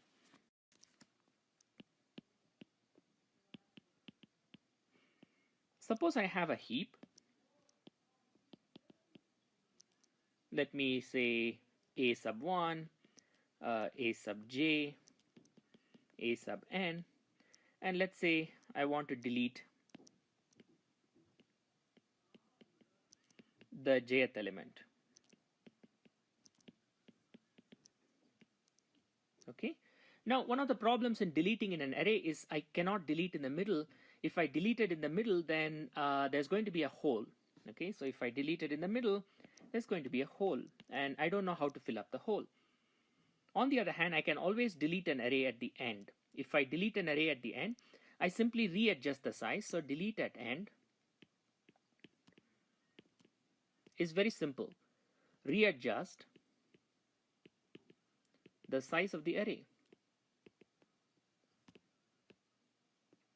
to n minus 1. That's it. So if you just readjust the size of the array to n minus 1, you're done. You just pretend it's one smaller, and so the array is very simple. Readjust the size of the array to n minus 1. That's it. So if you just readjust the size of the array to n minus 1, you're done. You just pretend it's one smaller, and so the array it's now still an array. Okay, it's kind of weird, but it works. So what are we going to do? Here's the idea. When we delete, we are simply going to replace the element we delete with the very last element of the array. Okay, so replace a sub j with a sub n. Second step is adjust size to n minus 1. That's it. Last step is fix what's broken. And how do we fix what's broken? Well, there are two cases here. I either bubble up if a sub the new element. Okay, so if I'm still going to continue calling it I adjust size to n minus 1. That's it. Last step is fix what's broken. And how do we fix what's broken? Well, there are two cases here. I either bubble up if a sub the new element. Okay, so if I'm still going to continue calling it a sub n, but let me remember that it's now at the jth position. It's no longer at the nth position, right? This new element a sub n that I brought in is less than its parent. Bubble down if a sub n is greater than its children. All right, one of its children, one or both of its children. So let me simply say greater than its children, and you understand that it can be greater than one or both of its children. You might be wondering, how is this case, or how are each case even possible? Let me give you examples of each case, right? So let's take an example. Okay, so here's an example. I have a heap 1, 100, 2, 103, 110, 213, and I have put this as a tree so that you could visualize it. All right, and let us say my goal here is to delete element 103. So delete this guy. Off with it, right? So when I delete 103, the last element 3 comes and takes its place. All right, so when that happens, the tree starts to look like this.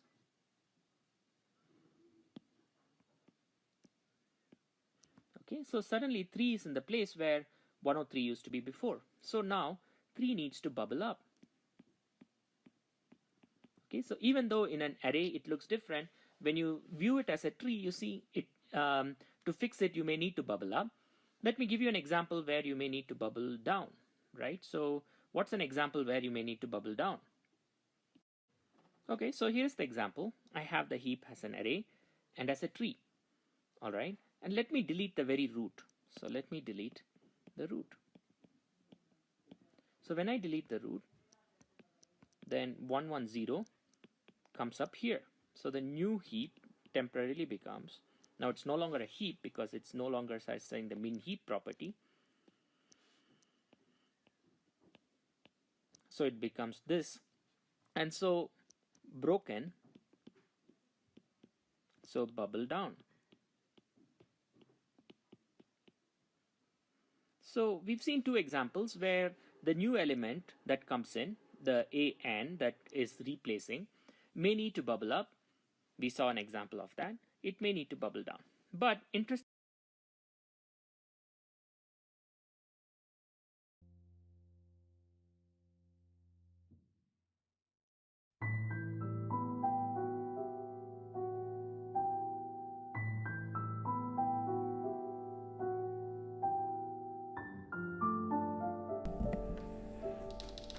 All right, let's see if we can get this. Select all correct facts about this deletion process from the list below. The first step replaces element to be deleted. 8. With the very last element in the heap array. 12.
I got a 100%.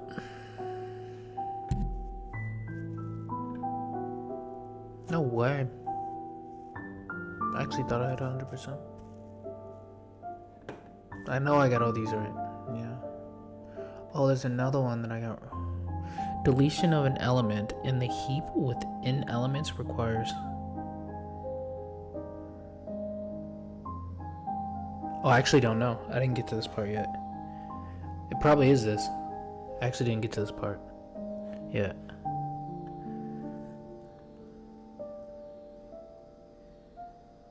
Let me think about that. I guess it would be, because you'd have to bubble up at least once. Yeah. It's that for sure. In order to fix the heap property violation encountered in the first bubble down operation for subsequent elements with its childs. I don't understand why that's wrong.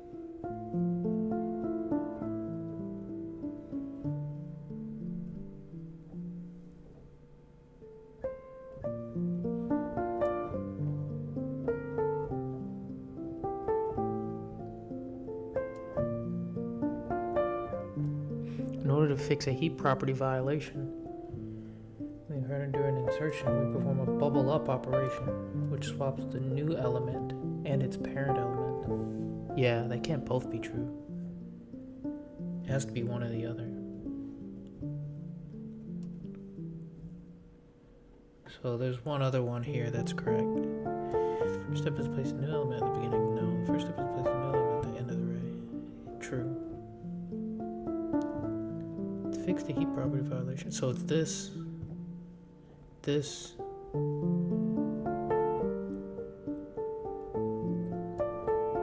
This.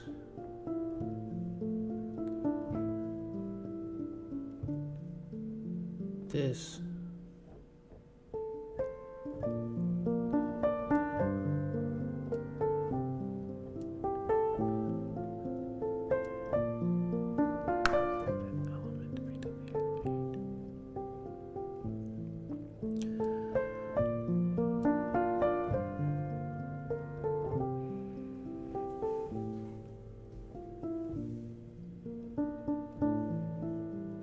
Should be good.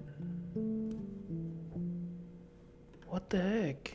In order to fix the heat population, we perform a bubble down. So I guess it's bubble up?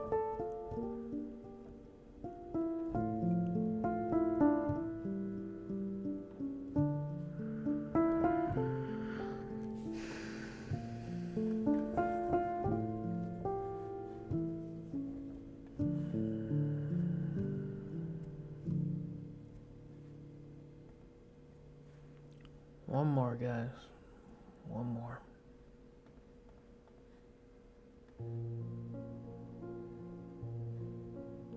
Yes.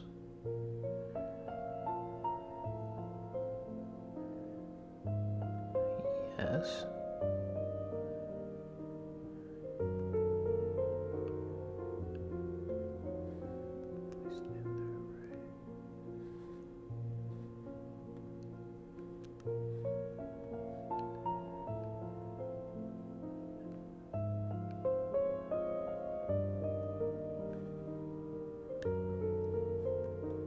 Okay, so I'm missing one more. After taking the first step in which the new element is placed on the array, the heap. No. No. Can't be that.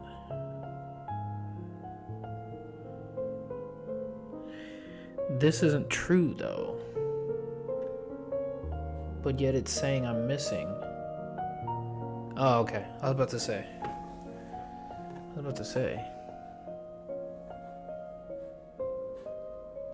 Okay.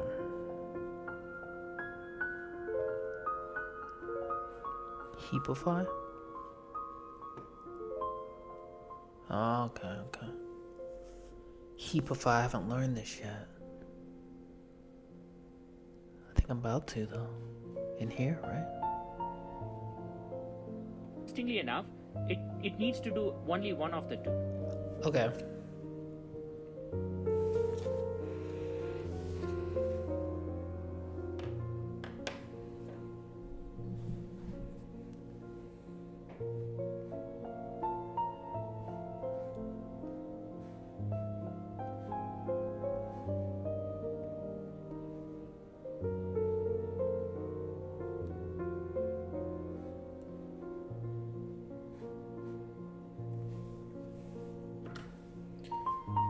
I'm going to leave this up.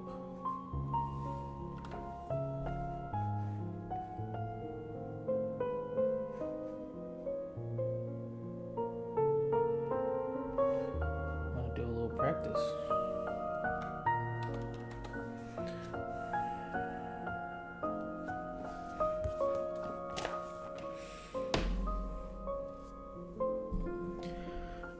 Okay. I created one of these today, but it didn't save as a practice. This is not it.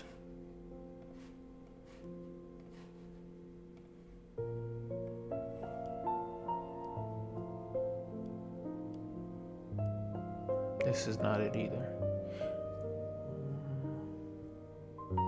It didn't save. Did not save. Okay.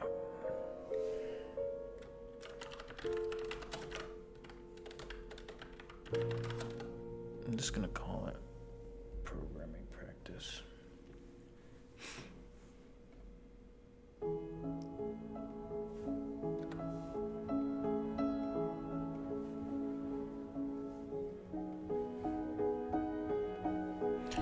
Okay.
Okay, I just want to practice this.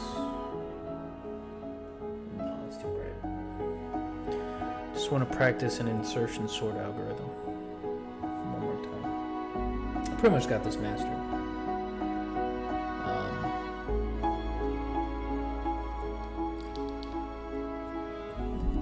So join. Map.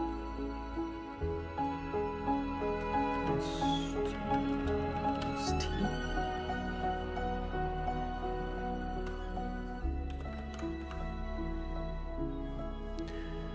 Create.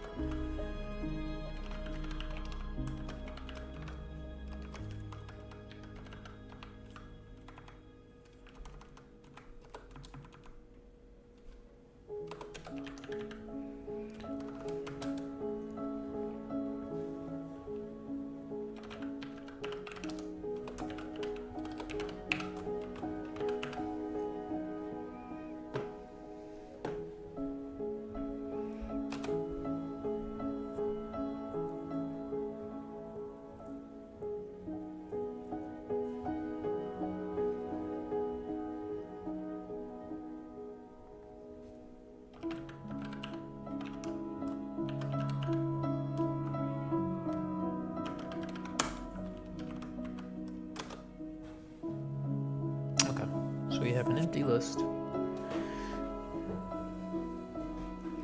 So the first thing we want to do is we want to we want to append some numbers. So number equals random dot rand int between 1 and 100.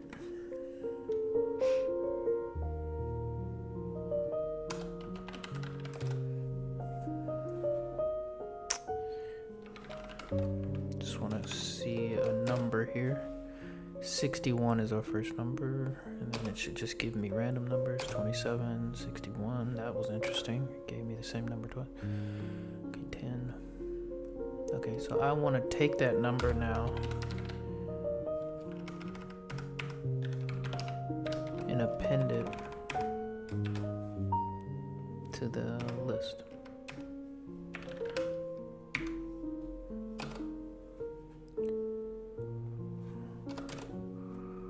Okay.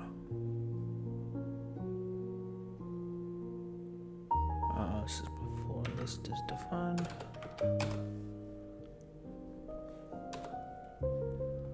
So, okay, cool.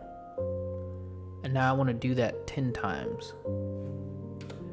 So for I in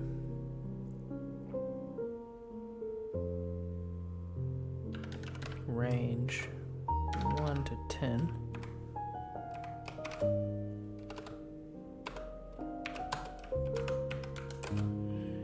now I have 10 elements. 1, 2, 3, 4, 5, wait, 1, 2, 3, 4, 5, 6, 7.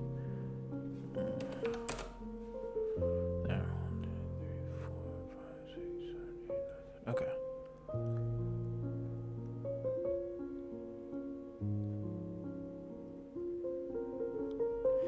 And now I just don't want any duplicates. So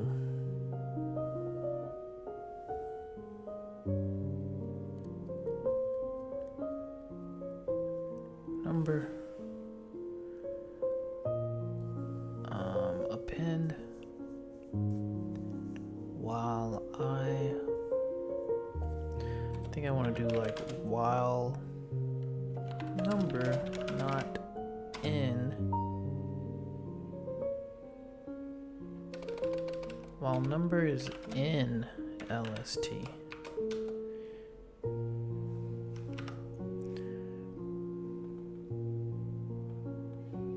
Number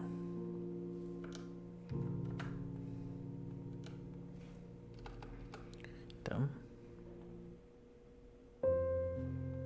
Okay, this should give me random numbers each time, right? So there's no duplicates.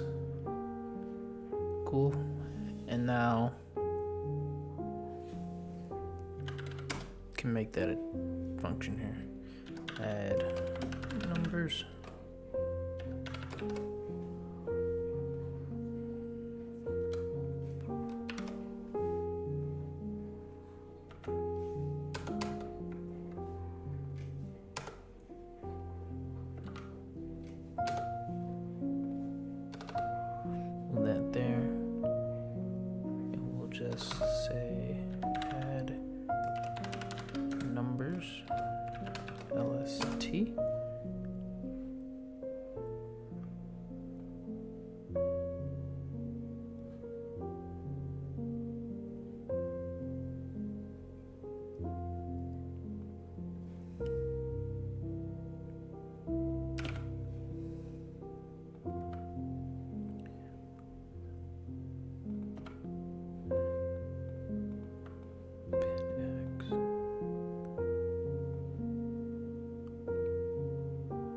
Oh, you know what I can do?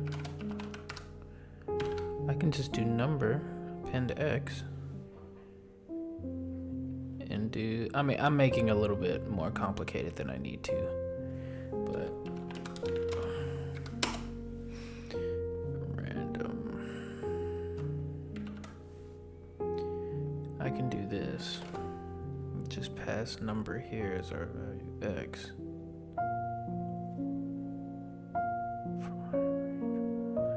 List. Random. This should do it. Yeah, this should still do what I needed to do. Yeah. Okay, cool. Now, we want to sort. Insertion sort.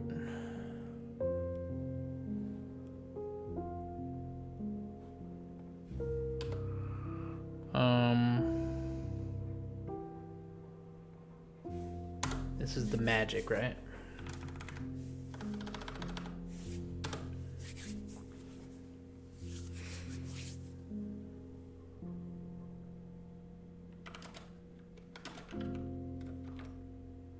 It's crazy because I only know how to do it one way, really.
Pretty sure that's it.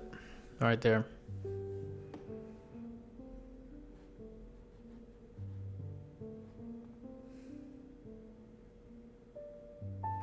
Pretty sure that's it.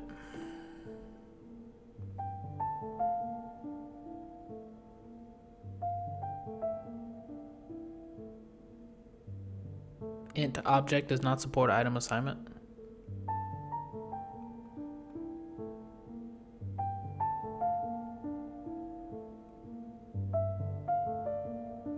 What do you mean by that? Oh.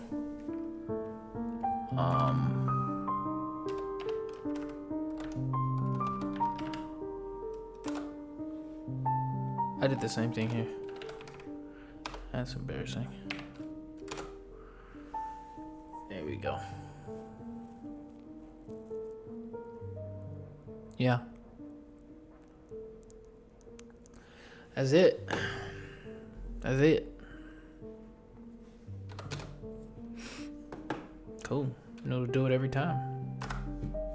It's cool because you can put like, you can just keep running it and it'll give you random numbers.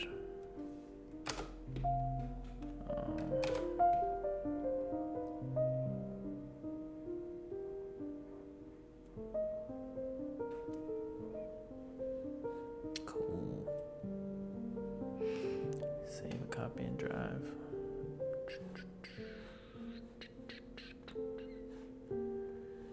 All right.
I low-key saw this video a long time ago of like Google interview code, like of this dude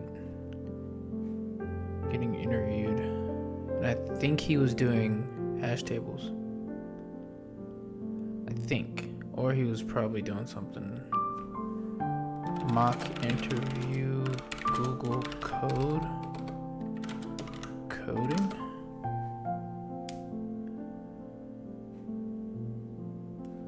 Where is it?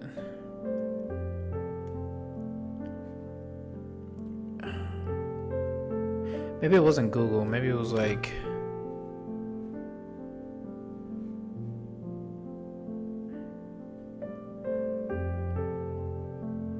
Dude, I don't even know. Where is it?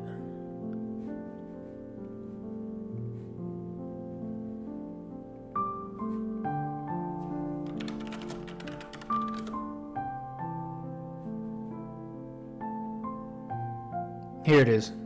Nine. Here it is. Okay. Time space. Yeah, explain your solution and analyze its time space complexity. Yeah. The diagram above, input node whose key is 11. The diagram find the in order successor of 9 and 11 and the in order successor. I don't know what this means, but given a binary search tree.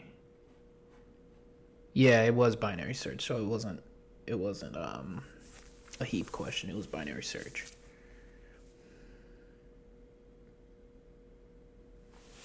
Yeah, so this is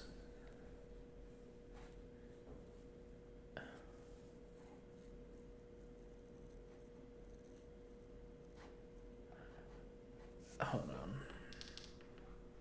Is find in order successor, take the input node and return a node, which is a target one, and null it if it doesn't. It's so funny because like I was watching this like, dude, how long ago was I watching this? I don't even know if it'll pop up properly, like how I want it to.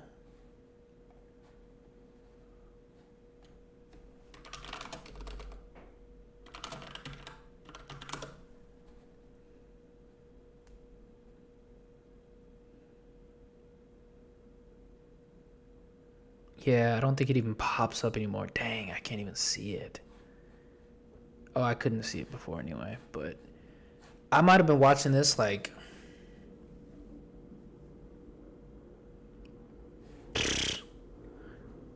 2-3 years ago. Exist, and you have some logic for the insert, but you don't need to take care about that. Okay. I'm sorry, can you say that last part again? You don't need to take care about the logic for the insert method, which is this part. Oh, okay. The insert method. Yeah, it doesn't matter for you. Okay. You will not need something like that. So all you need is just everything. Write your code here in this part Mm-hmm. or this part. Okay.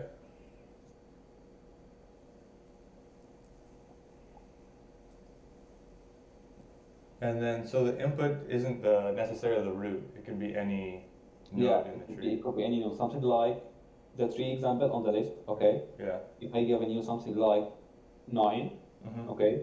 So I'm searching for the node which contains the element greater than 9 and at the same time is the smallest one. So it will be 11, right? Oh, okay. So I'm expecting when I give you 9 as an input, you get me the node which is 11, this one. Uh-huh. Something different, if I give you 14, you need to return the root which is 20 Okay. because it's the first node greater than 14. I see. Okay.